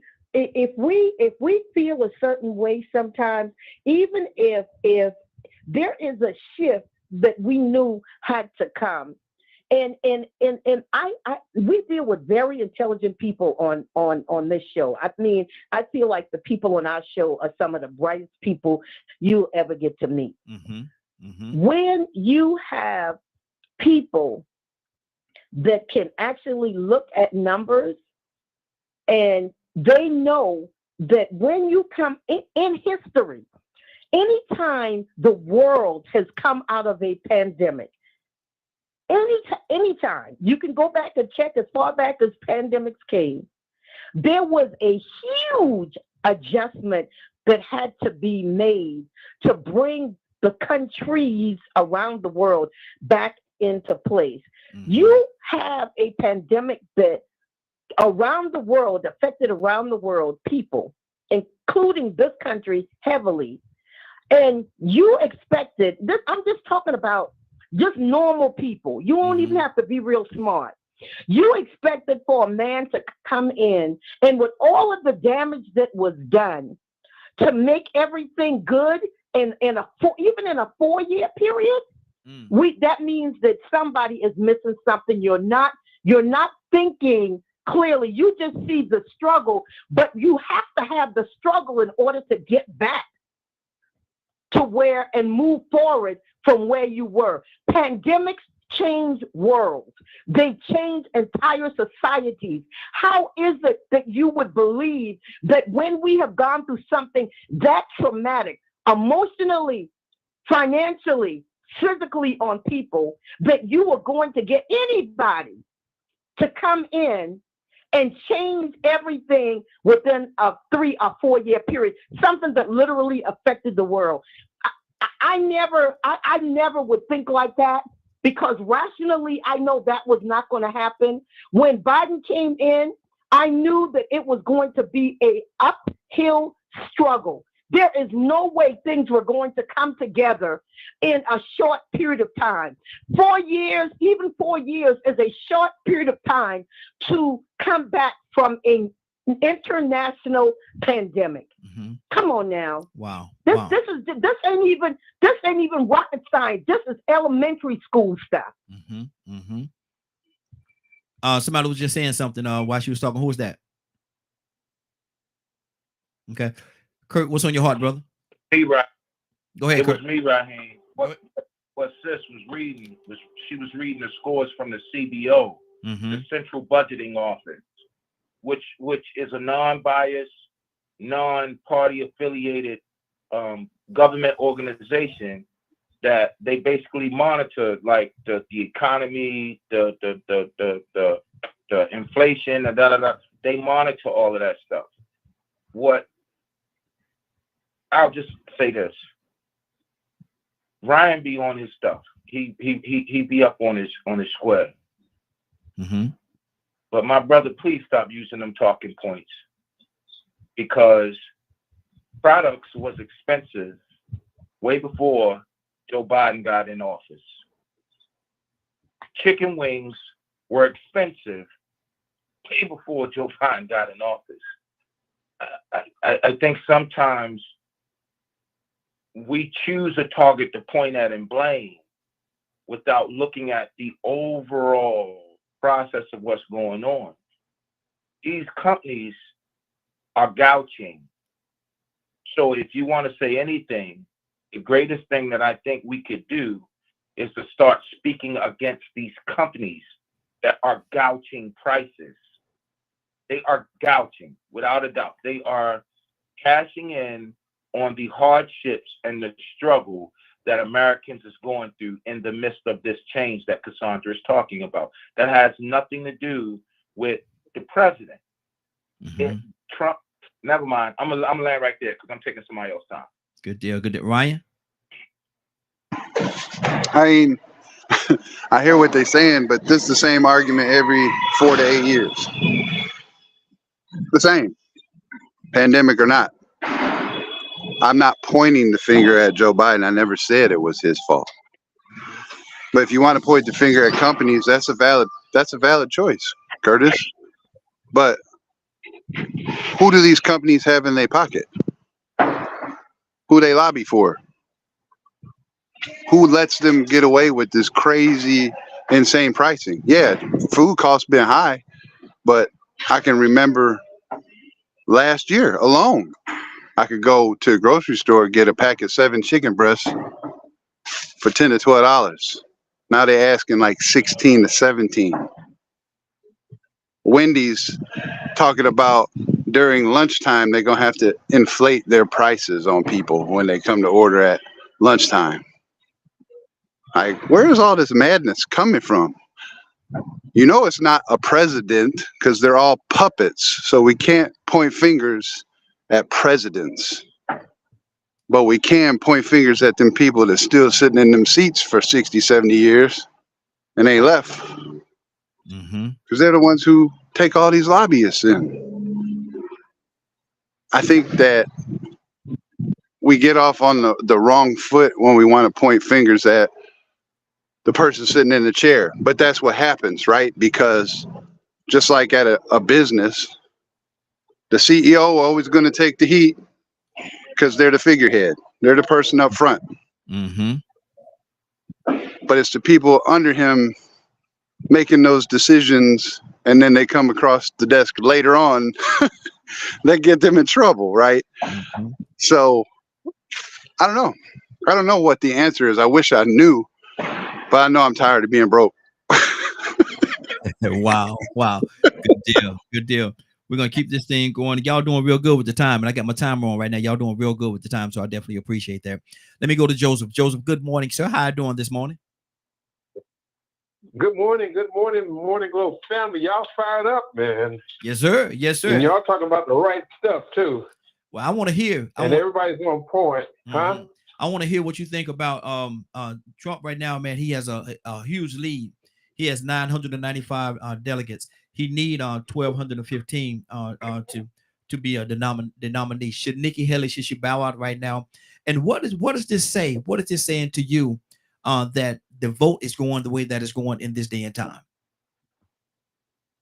Well, what it says to me is that corporate America is dictating, and ever since Citizens United was passed and adopted, supported by the Supreme Court, the corporations is running America. Mm. And these multinational corporations really are running the whole world. They are the ones that stir up the strife in these various countries, keeping them unstable, and making these people run across the borders. And then they control the media, so they turn us against the immigrants coming across the border. I mean, think about it. The U.S. went into Hawaii and took Hawaii. Yeah.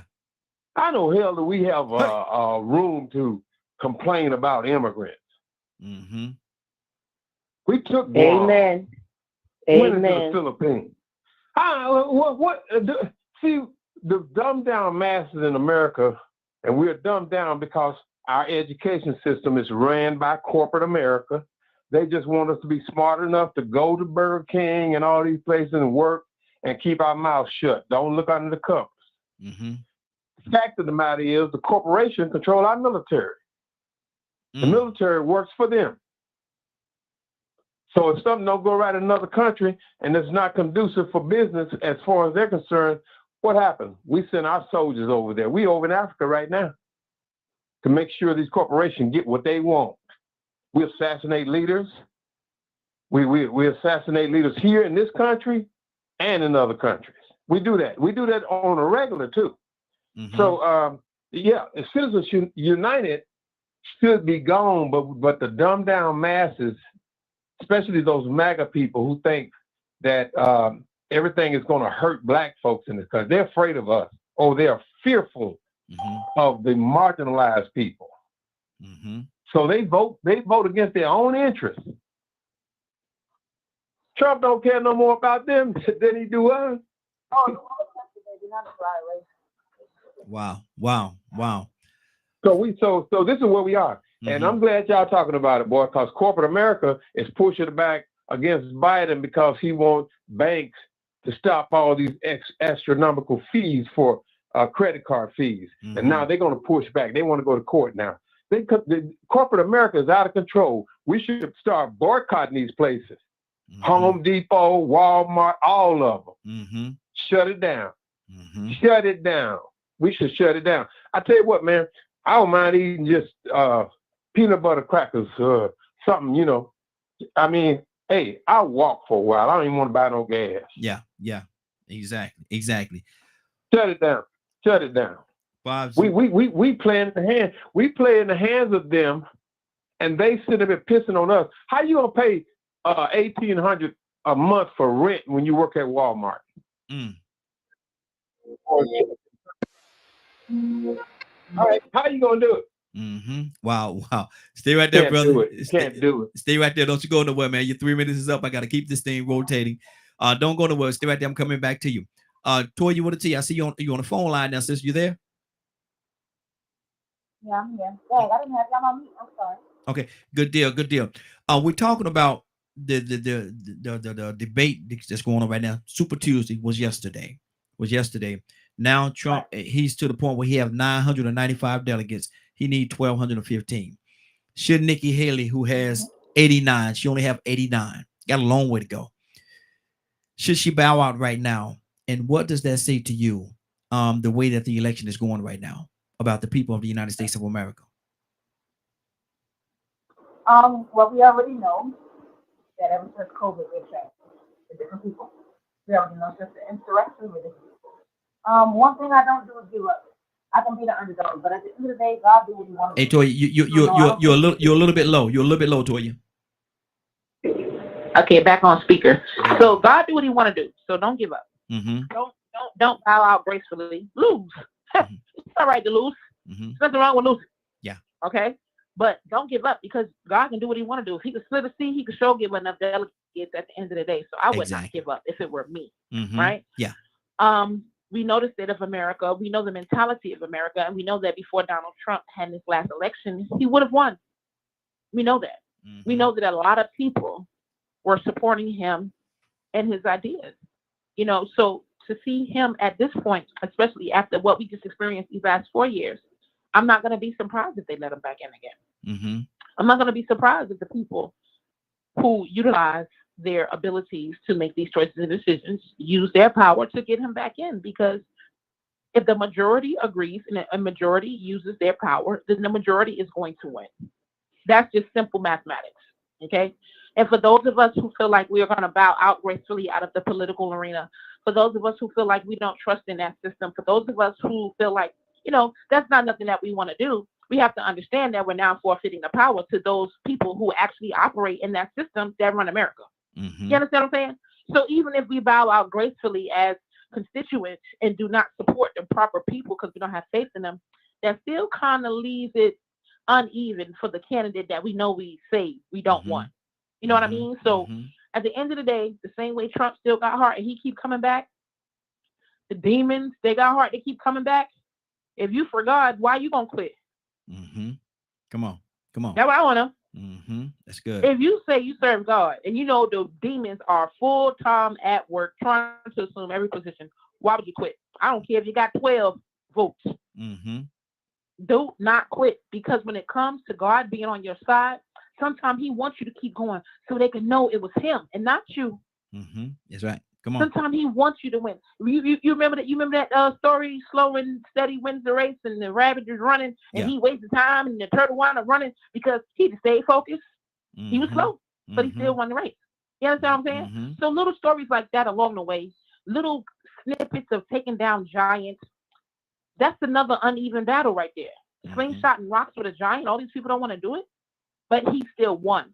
You understand what I'm saying? Yeah. So at the end of the day, no, she should not bow out gracefully. She should continue to do that job if that's what God told her to do. Because at the end of the day, if the demons is going to win, it's because they put in the most work and they the ones that don't never give up. Mm-hmm. That's good. That's good. Toussaint, talk to me, brother. Should she bow out? And what message does that say? United States of America, man, they're voting. They're voting him back in. He has a real potential at 995. He only need a few more hundred. Well, he'll be the delegate, and then he'll face Biden for the presidency. What does that say to you? I say that we dropped the ball a long time ago. Mm-hmm. And we used to dropping the ball, and we just used to settling for drop balls. Mm-hmm. Because there ain't nobody qualified. Mm-hmm. Here you got what? How many votes you got? How many delegates or whatever it is that she got? I'm not into politics. Right now, I don't get into it. Trump has 995 and she has 89. She has 89. Okay, let me tell you, this is my point of view. And this is the way I think. God ain't about politics. You can vote in whoever you want. Get you a song any day of the week. You want a king? Get you one. Mm-hmm. Give it to him. That's what they want. Give it to him. Mm-hmm. He did it before, and he'll do it again. Mm-hmm. Because that's what you want. You'll get what you want. And if you want, I'm going to say it again. You a song, the Lord is going to tell you, tell the prophet or whoever. I'm just saying. That's what they want. The prophets feel so bad. He say, they're rejecting me. They're rejecting me. No. This society has rejected God. Mm. So now you can get whatever you want. You want another Trump? You want a Biden? You want a Putin? That's what you want? Get you one. Mm-hmm. As a matter of fact, if you don't want nothing, don't show up at the polls at all. Yeah. How about that? Mm-hmm. And you know what's going to happen? We're going to say, well, we can't win at home. And blame somebody else for what you put your own self in. And you say, well, I guess that's the Lord's will. No. God then told you his will. What are you doing about his will? Establishing your own righteousness. Mm-hmm. Because his righteousness is not good enough. So you keep on. And you get ready. You better get ready. You better plant you some gardens. You better do something. Grow you some chickens or something. Mm-hmm. Grow your own. Mm-hmm. Because it's been written already and you ain't paid it no mind. So now when it's at the door, then what you gonna do? Yeah. I'm just saying. That's Come me. on. Tell the truth. 508-924-3521. 508-924-3521. The phone lines are open. And as I said earlier, man, the numbers are telling the story right now. He has 995. She has 89. 995 to 89. That's a huge gap. Should she bow out? Take her hat and her coat and go home? And what does that say to you? What does it say to you how the United States of America is voting? Trump history being as it is, and everybody know what the history is. Right now, he's to the point where he's having to pay. I think New York millions and millions and millions, a lot of millions of dollars. I don't know how many it is. Curtis, how much money is that he owe? How much, Kurt? Talking about Trump? Yes. How much does he owe? Talking about Trump? Yes. It is now going is between 487 million to 525 million. And it's going up every day, correct? It goes up $87,000 every day that it's not paid. Wow. Where's that money coming from? I mean, he got this sneaker. Maybe he gonna make that money off that sneaker. Did y'all buy any sneakers? Kurt, did you buy any sneakers? No. No. Cassandra, did you? I'm gonna put the double. Wow. Cassandra, did you pick up your pair of sneakers? They're collectibles, you know. Boy, do not make me cuss this early in the morning. Please don't make me cuss. Mm-hmm. Please. I'm trying. I'm trying not to say nothing. Now, no, I did not buy sneakers. Thank you. Okay. Now I know Joseph.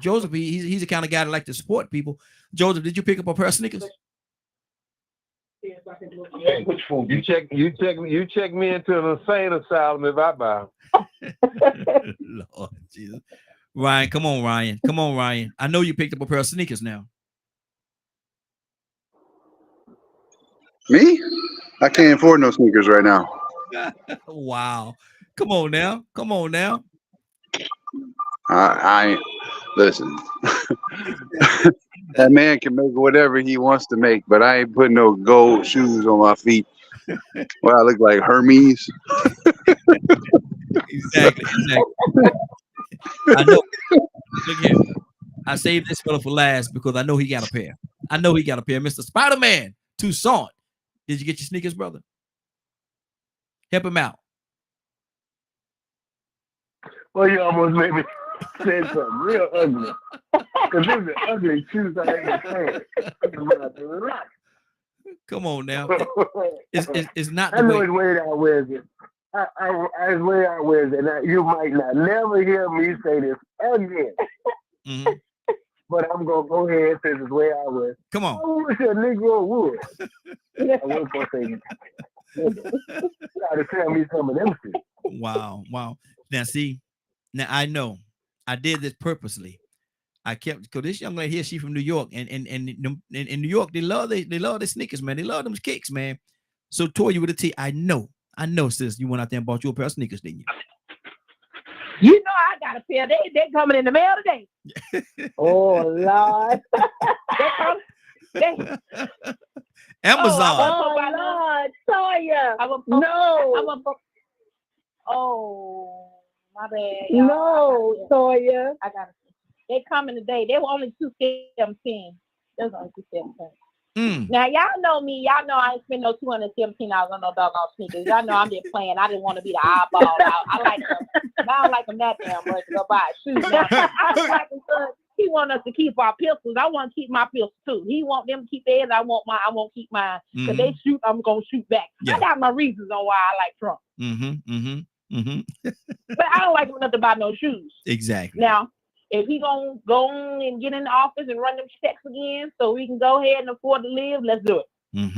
If he gonna go ahead and get to breaking up some of them agencies and get the money back to the people, let's do it. I don't care who it is. When I find a person that gives back to Americans the way they're supposed to, that's what I'm gonna go for.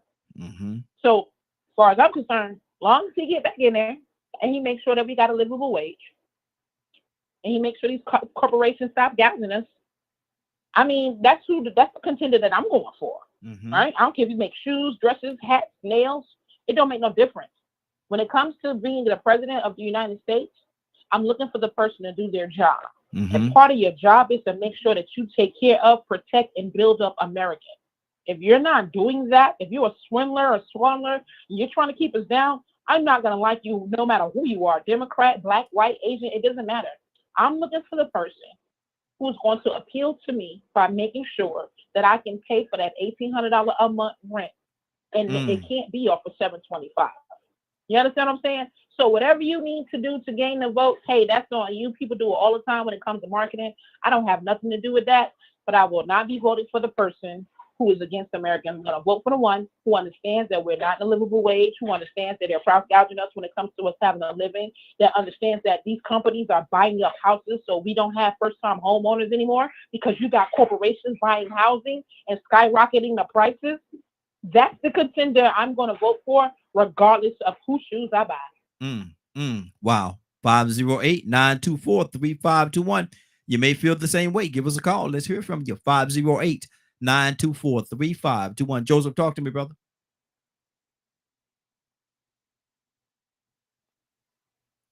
Joseph? What to say, bro? I think y'all said it all. Like I'm with Toya though. These corporations gonna buy up all the houses and raise the rent. That right there should tell the regular working class people Trump is not our man. But you know, there again, when that hate thing kicks in, when your prejudice kick in, you vote against your own interests, and that's what we're seeing. But the last time the racists thought they were going to harm black folks, we had a civil war, and more people died in that war than all America's wars combined. I'll leave it there. Wow. Cassandra. Hey there. Cassandra? Yes, sir.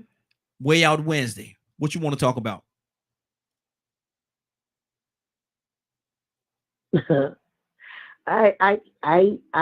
I'm still stuck on, I don't know. I just, can we really look at what is happening in this country right now as far as I know it's a rough time right now for a lot of people because, and especially the poor. I just have never seen a certain party fight for the people, the small people. When I say the small people, the poor, and I'm not saying small in a disrespectful way, but for the disenfranchised, for seniors, for even for immigrants. And Joseph, I think it was Joseph was right. All of the countries that we have literally gone in and stolen and taken control of, We have the nerve to talk about people trying to come into this country. Are you kidding me? Mm-hmm. And my thing is, let's just do, if we want to do the right thing, I'm just saying, if we really want to do the right thing, can everybody that is of immigrant background, can they just go back to where they're from? How about that? Wow. How about we do that? Mm-hmm. How about all of the Europeans that came into this country? Y'all go back to wherever your families are, just going back there. And I mean, because that's the way I see it. How is it that now you can say people can't come over, and some of your great grandparents, they did some crooked crap to get up in this country. Just read the history. Mm-hmm. They did some messed up, jacked up stuff to get over here. They lied, they stole, they snuck in, they did all kind of stuff. So your great grandmama sold their woo. I mean, there was all kinds of stuff going on. Good Lord. Preach. I mean, it's the truth. It's the truth, Toya. It's the truth. So how is it that you can say, oh, they trying to sneak in here, they ain't got no right people? Well, your great grandmama ain't had no right. Your great granddaddy, there were thieves and stuff that they sent over. They meant to send them over here to this country, and they were your great grandparents. Man, people better, man, don't. I'm gonna stop because I'm gonna say something. Stop. Don't get started, Raheem. Hey, What's this hey, this is where I wins. Curtis, you talk. know what woo is. Woo. Curtis, talk to me, brother. What's on your heart? Well, I'm just gonna piggyback off of some of the things I heard. First, let me say this, and this is no slight to anybody. Let me throw that out there. But I'm gonna say this because it may sound like it's a slight to Toria, but T, baby girl, you taught me something very, very valuable about 3 years ago, 4 years ago, maybe even 5 years ago, and that was the value of person. We have to be very, very careful who we accept money from, because certain people have an asking that comes with that money giving. We're seeing it all throughout the we and it all throughout the corporate America. So we have to be very, very careful who we accept money from, because the asking might be too great. And I learned that from Toya. We had a show one time and she went all in, like, oh, hold on, no, we can't sell our souls like that. Bah, bah, bah, bah. And I was like, wow, she's speaking truth, right? But what y'all made me think about is sometimes you gotta watch the process to understand the outcome. And Brother Jay said something that we really should go back and revisit. I wish that you would do a show specifically on it and get the sound cues. Brother Jay said something about Citizens United. And what he's saying about Citizens United directly ties in to what Ryan was saying about, look, man, my pockets is empty. And how did Citizens United come about?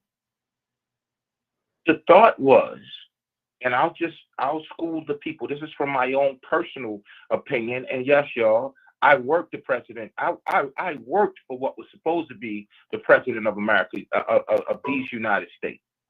I've sat at a table in a meeting with such people as Charles Wrinkle, Nancy Pelosi, Baucus, all of these bigwigs. I sat in a meeting with them when we had that big debacle with unemployment back here in 2008, back in 2007, 2008. One of the things that was said in the midst of the process came straight out of Mitt Romney's mouth, which then gave it justification, then gave justification to the Supreme Court to approve it. Mm-hmm. The idea was that there was no way that Barack Obama was going to beat Mitt Romney. Mm-hmm. Oh, ain't nobody going to let no black man be the president of the United States. Mitt Romney sent the dog whistle. He said, when asked in a town hall about corporate greed and how the people of America's voices are being pushed out, he said, corporations are people too, my friend. Mm.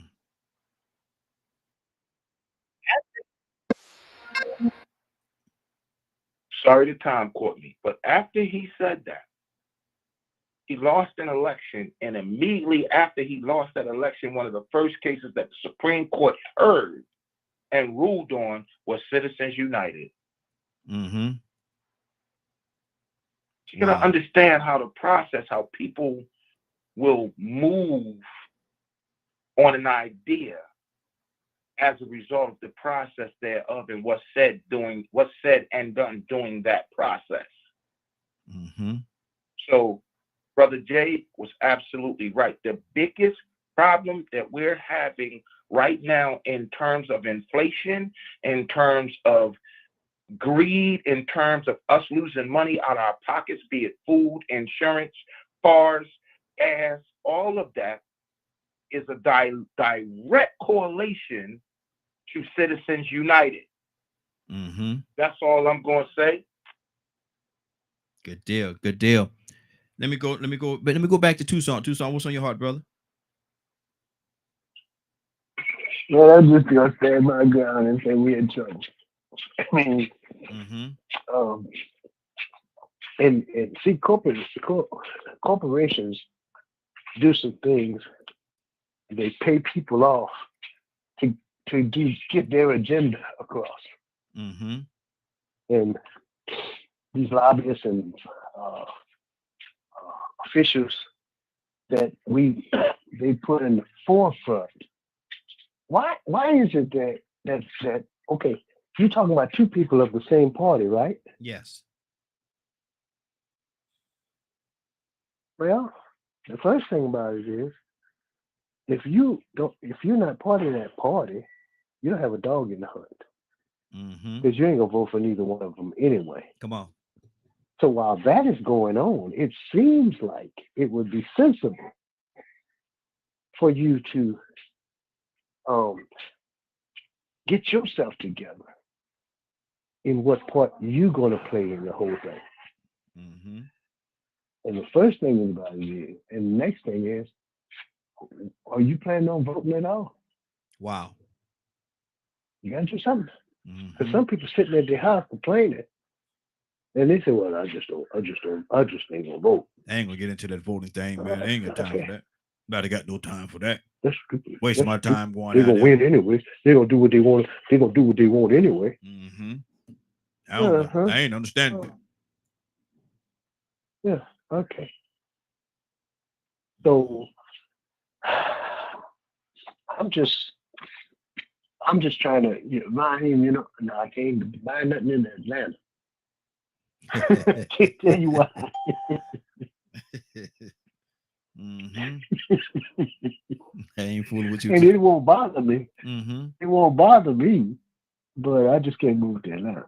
Yeah. So, because I ain't gonna be doing it. Yeah. See nothing like it. Wow. Wow. I'm sorry, Raheem. I'm sorry to be off track of the conversation, but this is really, and it's stupid. It's just, and I hate to say that's a harsh word, mm-hmm. but for us to have a candidate or candidates like we have is almost shameful. Yeah. Yeah. Wow. Wow. Ryan, to be able to even have those as a selection. Mm-hmm. You mean to tell me they ain't got no good people, popular people, younger people that can even run for office? Younger people with a little more. And anyway, Ryan, talk to me, brother. Please stand up. Exactly. You're not off topic though, Tucson. It's a valid point. They go sit at the house and not vote because there's a pretty large majority of people out there who are convinced that the president has been selected years before we even know who the nominees are. They Mm-hmm. prep them in advance. Mm-hmm. Kind of awkward, Very. especially when you get audio recordings that come out way past when it happened, and you hear people that are 8 to 12 years apart having a conversation about you're next. Mm-hmm. Mm. It's crazy. I mean, it sounds so far-fetched, but can you really invalidate people's thought process? Because when you look at it and you think about it, people complain a lot about who's running or who got elected, or we didn't vote for this or we didn't vote for that. So if nobody voted for that, how did it happen? Mm. So you It see makes people wonder. there's some shenanigans going on. It's possible. I can't say that definitively, but there's a lot of people who believe that. Mm-hmm. I mean, when you start changing rules on the fly, it kind of makes you go, things that make you go, Remember that song? Yeah, I do. So, I mean, people have all kinds of thoughts and feelings on things, especially things that affect them. And it's not right for us, not just us on the show, but us as a people. We all talk about inclusivity and all of this and that. We can't invalidate people's feelings Mm-hmm. on situations. And I'll be the first person to tell you facts don't care about your feelings, Yeah. but I'm empathetic enough to know that I'm not going to go to somebody who feels upset, disenfranchised, whatever you want to call it, about a situation, especially a big deal like who's the president. Mm-hmm. Telling them you're evil and wrong just adds to the fury. And that's something that, as a people, we need to work on. Mm-hmm. Pointing fingers and calling people crazy talk because of who they chose for their political candidate. That's not your choice to tell him who to choose. To tell them who to choose. Mm-hmm. I'm sorry you didn't win. Mm-hmm. End it at that. Don't be calling ugly names. That just adds fuel to the fire. That's not right. Mm-hmm. Good deal. Good deal. Let me go to anybody else have anything else I want to say on this? We got a few more minutes before we get out of here. I want to touch on another topic. Anybody got anything else I want to say on this particular topic before we move on? Toussaint. You know what I say, Raheem? What's that? Is that in our political discourse, you have to understand that there's a reason why this is a major in college. Mm-hmm. Political science. It's a science. It's a game, right? Science of human behavior, human interaction, and there's several other things that go along with it.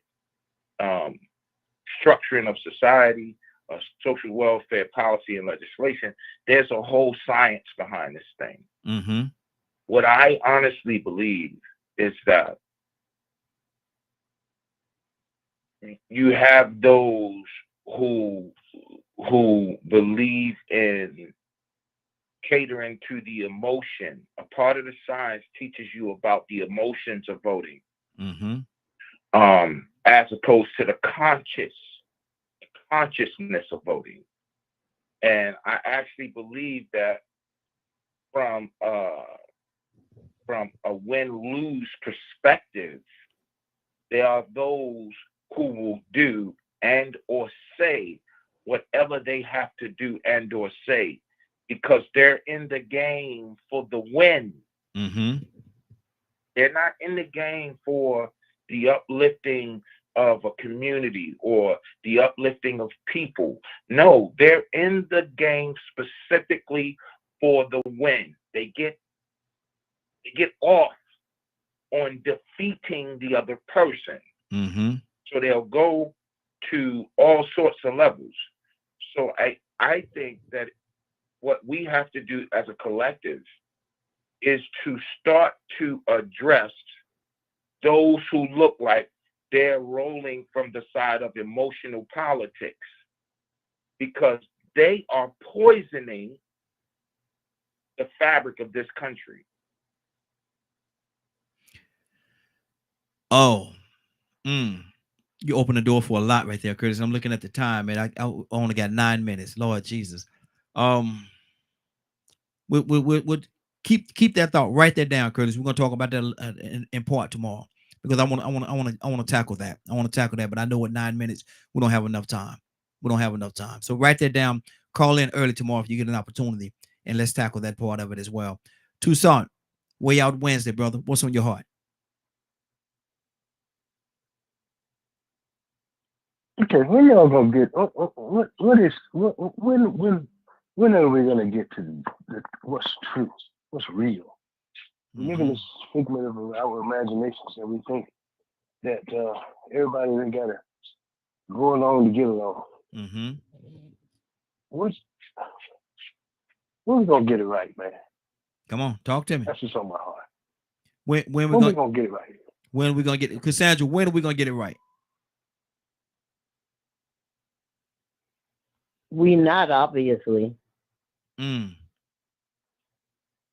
just don't think I don't think people want to get it right. You know, we ain't got enough time, but I have been on marches with neo-Nazis and Klan, and and them yelling out stuff at people, and I mean, I've been attacked personally by a group of white supremacists. Man, listen, this country is screwed up. You got groups of people that they will never change. They don't want to change. Why not? They don't want to change. Please, when you find out, let me know. Their hatred of people, and that's people of color, that's people that it's so very their ignorance when it comes to hatred, that I can, when you hear them marching, when the neo-Nazis were here in Atlanta with the Klan and all of the other big groups, and they were marching, and they're talking about blacks will not replace us. Jews will not. What the hell? What the? Okay. See, that's why I don't. These are grown men and women literally talking about people not. Who the heck is trying to replace somebody? That's why there are these groups are mentally ill, and unfortunately, people have fallen for the okie doke, and they believe that black people, immigrants, everybody trying to replace white people in this country. First of all, y'all don't own the damn country. Excuse my language. Let me just. They don't own the country. It's all in their head that they own this country. You do not own the dang country. But you know what's best for everybody in the country. Your group, your white people, y'all know what's best for everybody in the country. Because everybody else stupid. They're ignorant. I'm sorry. I don't like talking about y'all. I don't like talking about this stuff. I'm gonna stop right there. How you really feel? Exactly. Let's put this really on the line. Ryan, talk to me, brother. Before you say something, my mom she didn't make it on this morning, but I want to do something a little different this morning. I got to say good happy birthday, Kurt. You know who I'm talking to. Happy birthday, Kurt. And so he'll hear that later on. But anyway, Ryan, what's on your heart, brother? I don't know. Everything just went kind of crazy. Hey, what is this called? What's the day called? Way Out Wednesday. Yes, sir. So when Cassandra said what she said about white people getting replaced and how people say that, it calls to my memory I don't know Ireland's government, what it's called, whether it's a prime minister or whatever, but they was having a meeting and they were talking about immigration and open borders, and they were having a lot of pushback about it. And the man who happened to be of the same skin tone as me, that was heading it up, said, well, judging by the numbers of people coming in by the year, and I can't remember the exact year, so I'm gonna just throw one out there, like 2027, Ireland will no longer be majority white people. And then he said, and this is what called it to my memory because he said it, and this man who is a white person said, and that's a good thing. Wow. And I was like, I had to sit there and look. I just had a look of bewilderment on my face. When is the removal of anyone a good thing? Mm-hmm. Why have we fallen so far, period, across the entirety of time to where the removal of anyone is a good thing? Didn't somebody try that in the 30s? Didn't work out very well for him or the people that it affected. We gotta get off this BS, man. We all people. We all the same. We all bleed red. Carve off the top. We all pink underneath. When people get it into their head that we all pink, we'll be all right. Wow. Wow. Curtis? What's up, bro? Talk to me, man. We got 3 minutes. We got 3 minutes before we get out of here. What's on your heart? Oh, somebody else just called in. I'm just gonna keep it real, man. And I mean, I don't mean no harm, and I don't mean no offense to anybody. I really don't, because I'm one of those people that understand and truly believe that. Let me just state an inconvenient truth for some. Mm-hmm. Every single person on this planet is black. And according to our own Constitution, the 3/5 clause, that means that every person in the United States of America is black. I'm going to say it again for those of us who ride the slow bus with me and wear a helmet. Every single person in the United States of America, every single person on this planet, according to our Constitution's 3/5 clause, is black. Mm-hmm. So let's just go there. For one group and or culture to express a need to oppress another group and or culture solely because of the fact that they have a different color of skin is egregious to me, foul, and I don't want nothing to do with you. If that's your thought process, if that's where you're going, if you're quick to defend what is wrong by trying to stand on what sounds right, man, go and get in the clown car with that, man. Go and get in the clown. Ain't nobody got time for that. Ain't nobody got time for that. It is time for those who are oppressed, stop showing up to work, stop paying bills, stop pulling your monies out of these banks. It is time. And that's just what it is, brother. Mm-hmm.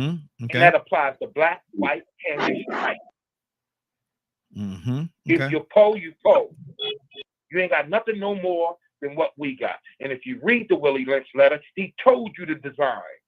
I wish we could take a week right here, 1 week, and let the conversation of the week be the Willie Lynch letter. And we read a part of it, and then we have a discussion. We read the next part of it and have a discussion. We read the next part of it and have a discussion.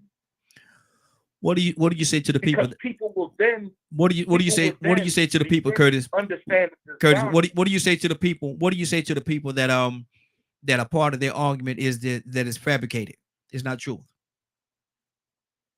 You know what? Yeah, it was. Come on. We talking, brother. You know, it was true up until the masses got hold of it. Mm-hmm. Those are the same people that touted masonry to be a big thing until more black folks started coming back to the fold. Then all of a sudden it became devil worship. Mm-hmm.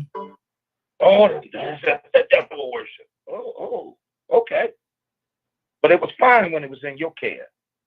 Mm. It was fine when it was in your care. And even if it's a fabricated story, that's the problem with America. You're so busy reading the story, you're not seeing the meaning of the story. You're not recognizing the design of the story. Most people that discredit it, they discredit it because they don't want to stand on truth. They the ones that call you woke. Mm. Last time I remember growing up all my life, I'm 51 years old. For 51 years of my life, for 50 years after the 51 years of my life, being woke was a powerful thing. Mm-hmm. Being woke was a respectable thing. Yeah. Mm-hmm. Mm-hmm. Now all of a sudden it is a crime to be woke, to be understanding of, okay, hold on. I get that. What's the design behind that? Mm-hmm. Oh, we get ready to build this building. We're gonna need 20. We're gonna need 20-foot odd. We're gonna need 3 20-foot odd joists to go across the roof.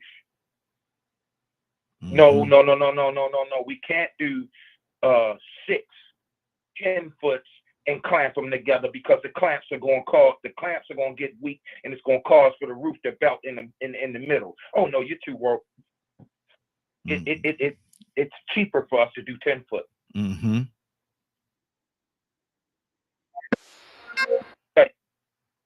Good deal. Yeah. Good deal. Good deal. Let me go to Rico. Rico, good morning, sir. How you doing this morning?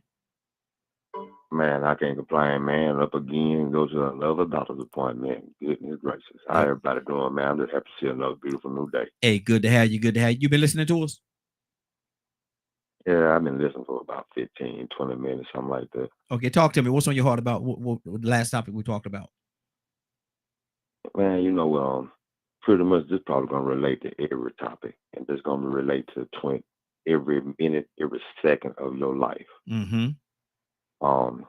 People need to understand that the powers that be, aka secret societies, because they, end up usually turning into secret societies when they exclude other people from them.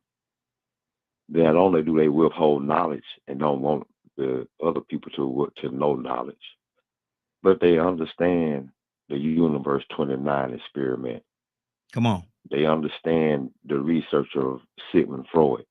Mm-hmm. They understand to how the behavior of people. And in these secret societies, it ain't just one, there's many of them. They did the same thing they did in that Universe 29 experiment, whether you white, black, Chinese, Russian, it doesn't matter. They understood that they can control the behavior of communities once they introduce a resource that they control and get you addicted to it, to make you lazy to it, or whatever it is that you start feeling like you need or you want to continue experiencing that, and then they can control it. They understood in this Universe 29 experiment, and by listening to Sigmund Freud, the process of a community and how it works. They understood that if they withheld certain resources from you but gave them to you from the beginning, they'll eventually have you reacting like a dope fiend, an addict. And when they take these resources from you, man, you start behaving in some very unacceptable ways. But see, you so distracted because now you done got addicted to this resource. So distracted to the point to where you don't even want to walk the same distance that you would have when you was young. It might just be a couple of blocks away. But you would rather use your gas because you get there quicker and you don't want to be hot or you don't want to be cold. But you're just walking up the block. I told somebody the other day, and I said it on here before, I know people that drive to their mailboxes. Wow. They won't even take a few steps. Well, it's way down there at the end of the driveway. But do you understand at one point in time that we didn't even have cars? So now we're in a situation where we have become so lazy, so addicted to consumption and addicted to convenience to the point where we might complain about high gas prices, but we still gonna buy the gas, and they Yeah. know it. Mm-hmm. Just let them hush. Just let them talk for a little while. Just let them complain for a while. But guess what they gonna do? They gonna buy this gas, Yep. and they Yep. gonna buy bigger vehicles that's gonna give you less gas to the mile, Mm-hmm. Mm-hmm. less mileage per gallon. Yeah. Yeah. But the thing is um, it's gonna revert back to the basic knowledge of what Jesus stood for, and that was sacrifice. Mm-hmm. Exactly. You know Exactly. what I'm saying? And when Mm-hmm. people really, what Curtis said, wake up, don't let what the narrative, 'cause the narrative has been changed about what being woke is. Mm-hmm. But when people truly become woke, they will understand that, sometimes they have to sacrifice some of these things that they have become dependent on, Come on. and that they are really the dope things that they talk about. They're really the Mm-hmm. alcoholics that they talk about. They're just addicted to gambling, Yeah. or they're just addicted to being lazy. Mm-hmm. Mm-hmm. That's why we got a problem with obesity. I Exactly. wonder if that was a problem with obesity in the 800s. I don't even want to say the 1800s. In the 800s, Mm-hmm. Mm-hmm. I wonder if that was a problem with obesity in the days of Jesus or before. Mm. With all that walking that people had to do, all the wagons. I mean, it wouldn't, you probably had horses and carriages, Mm-hmm. chariots, Exactly. Yeah. but at the same time, most people might not have had access to those things. Mm-hmm. And even then, it still was not the same as the quickness of having a car or a vehicle. Mm-hmm. We Exactly. were sailing boats, but Mm-hmm. now we could fly and get so many places so much quicker. So I mean, we have to wake up, man, and understand that when we start talking about these politics, when people wake up and actually start dealing with politics, it's not that they'll refuse to participate, but they'll go in with a more clear mind, a Mm-hmm. more open mind, and then at the same time with more focus on what's really important of a different nation, voting against your own best interest Mm-hmm. Mm-hmm. Wow. That's good. That's good. or acting on behalf of your own what's not in your best interest, but you think you are because the things that you are receiving right now is so good that you don't want to let that go. Sacrifice Exactly. Stay right. in unison. Sacrifice. Good. Stay right there. Rico, I want you to do my closing. Tucson, I'm coming to you for the prayer because Willa, she wasn't able to be with us today. She reached out to him and said she'll be back on with us tomorrow. She has some situation she has to take care of today, and so she wasn't able to be on. So, it's been a great broadcast, man. We covered a lot. This is Way Out Wednesday. This is how we do it on Wednesday, man. We don't have a topic. We talk about whatever we want to talk about as openly, as honestly as we can.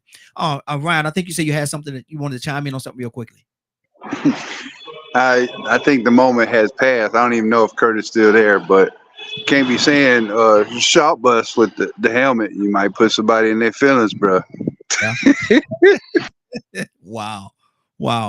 Rico, what's going on there? Now, there's somebody that tuned into this Way Out Wednesday broadcast, man, and they tune in a little late. They tune in at 8:30, 9 o'clock, or whatever the case. And they say, man, I wish I could hear the whole thing. Is there a way? Is it possible? Rico, is it possible for them to hear the whole broadcast in its entirety? It's very possible. They might have tuned in 20 minutes ago, and I'm so interested in finding out finding out more of what the show was about. So what I'm going to do is I'm going to tune back in to www.dklmediagroup.com at 3 o'clock Eastern Standard Time to see the whole program in its entirety. Good deal. Good deal. Tucson, are you able to pray us out, sir?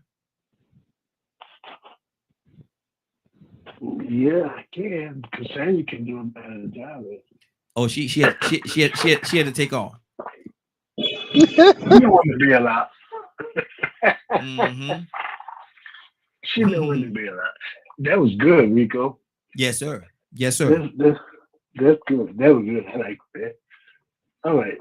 God, our Father, we come now and we say thank you. We give you all glory and honor and praise. We bless you. Learn to bless you at all times. Just continue.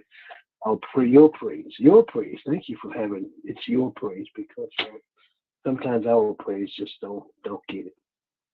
Because we gripe and complain about things, and you keep blessing us over and over and over again.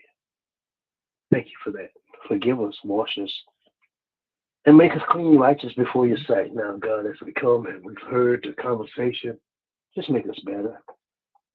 And then, God, not only help us to hear your words, we ask that you would help us to do the things that your word says, so that we can have that abundantly, like you promised us, like you offer us. Help us to seek you while you found, may be found, and call upon you while you're near, before a day and a time too late.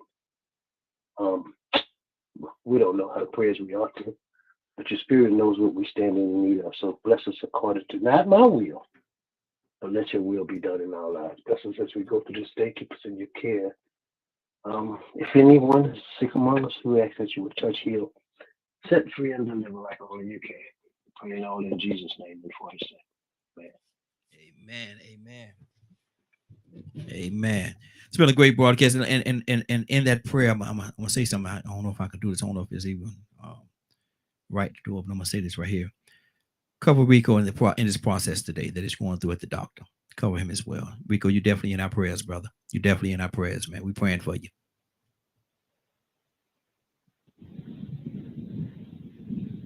Okay, I don't know if he's still there or not. He may have taken off, but just know that we're praying for you, brother. Are you talking to me? Yes, sir. Yes, sir. You say you say you got to go to the doctor, right?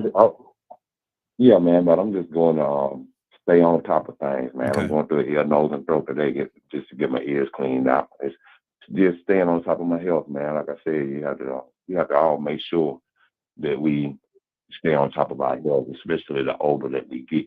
Exactly. So I'm just in that process right now, just going ahead and making sure I stay on top of these things so I can live another 50 years. There you go. And I'm gonna go ahead and tell you, man. Yeah, you getting old, man. You ain't no spring chicken no more, brother. You know, you're a fall. We all are, but that's a blessing. If we ain't getting older, we must be dead. There you go, my man. Awesome comeback. Because look here, ain't none of us no spring chicken no more. We all fall hens now. We fall hens, brother. That's what we are. But listen, it's been a great broadcast. I want to thank everybody for joining us. And more than that, I want to thank you for allowing DKM Media Group and Associates and the Morning Glow for being a part of your morning. It is now, what time is it? 10:13. You're about to exit the Morning Glow. But before you go, I want you to do me two favors, if you will. One, I want you to continue to pray for us, because we are certainly praying for each and every one of you. Number two, why this is real simple. I want you to go out there, find somebody, and give them a hug. Because you never know, it could be the only hug that they get, or it could very well be their last. Love you, and ain't nothing you could do about it. Have a great day and a better tomorrow. Then we shine some of this light in you from the Morning Glow. Take it out there into this wicked and cruel world that we live in, and let your light so shine. If you get an opportunity, give somebody some love. You just might find some love in return. Won't that be a beautiful thing? Have a great day. Take care of each other, and please, please, please, be blessed. Give somebody some love and truth. They would appreciate it, and I'm sure that you will as well. Have a great day. Talk to you tomorrow morning, if God says the same. Love you.